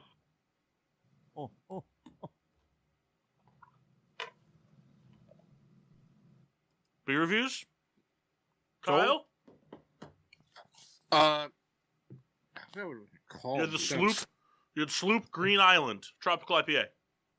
Yeah, it was very good. It had a very nice tangerine taste to it. I'll definitely get it again. We talking Halos? Yeah, I think those are Clementines. Yeah, same difference. It's not, man. But it was very tasty. I recommend it to all. It'd probably be better in the summertime than now. But whatever. 4.4 out of 5. Kyle, is that a shutter above your head? I don't know what's above me. Mock, how was your agua? Exhausting. Mass, how was your agua? Refreshing. Kendall, how was your Sun Lab? It was pretty good, 7% ABV. I'll give you the list of hops they included here. Hazy, India. Galaxy Eldorado Kohatu. I don't know the last one. It was okay. I found it to be a little burning out of the palate. It was an okay IPA. I will give it 3.1 out of 5. Would maybe get again. And I also had Miller High Life, the champagne of beers, also the greatest beer of all time. 5 out of 5. Easy drinking, anytime. Oh man, this praline shot. I don't need 1 quail egg. I need 5 quail egg yolks. Oh my! I have those though. I got 24 quail eggs at the house. I've been buying exotic eggs, lots of them. Not even kidding. So in my fridge right now, I have quail eggs, duck eggs. I have one other bird, another fowl. I forget what it is though. Well, listen, we gotta queue up this breakfast date. And then I have Samantha's eggs in the fridge. Gotta keep those fresh. I like them scrambled. Nice. Splash of milk. Make sure to tune in. All the great stuff happening on the PPRN radio. I had a bunch of High Life. It was great. Actually, another bonus task for you gentlemen for an extra GSWD point to whoever I pick. I would like, if you guys can remember, by Saturday, we'll call it Saturday, if you guys could all submit a legit option for my February themed beer. Because January was the domestic kind of like shit brews. Had the like Madagascar, the High Life. What else did I have? Connecticut breweries. Submit it to me in text. I will not take answers now. The lines don't open until midnight tonight, mass. Read the terms and uses again. That wasn't pre-established. You didn't read the term and use. My bad. Yeah, you're right. Whatever. It's not important. But I drink all domestic shit. So we're going to drink a different theme for all of February. Rolling Rock. Oh, I did have Rolling Rock. I love Rolling Rock. But until then, I'm your hostess, Cupcake, the Riddler. I'm Mark. Sheen Washable. I'm Greg. The Master Massey. And the Rat of a Red Baron. Crab cake suck, crab cake suck, crab cake suck, crab cake suck.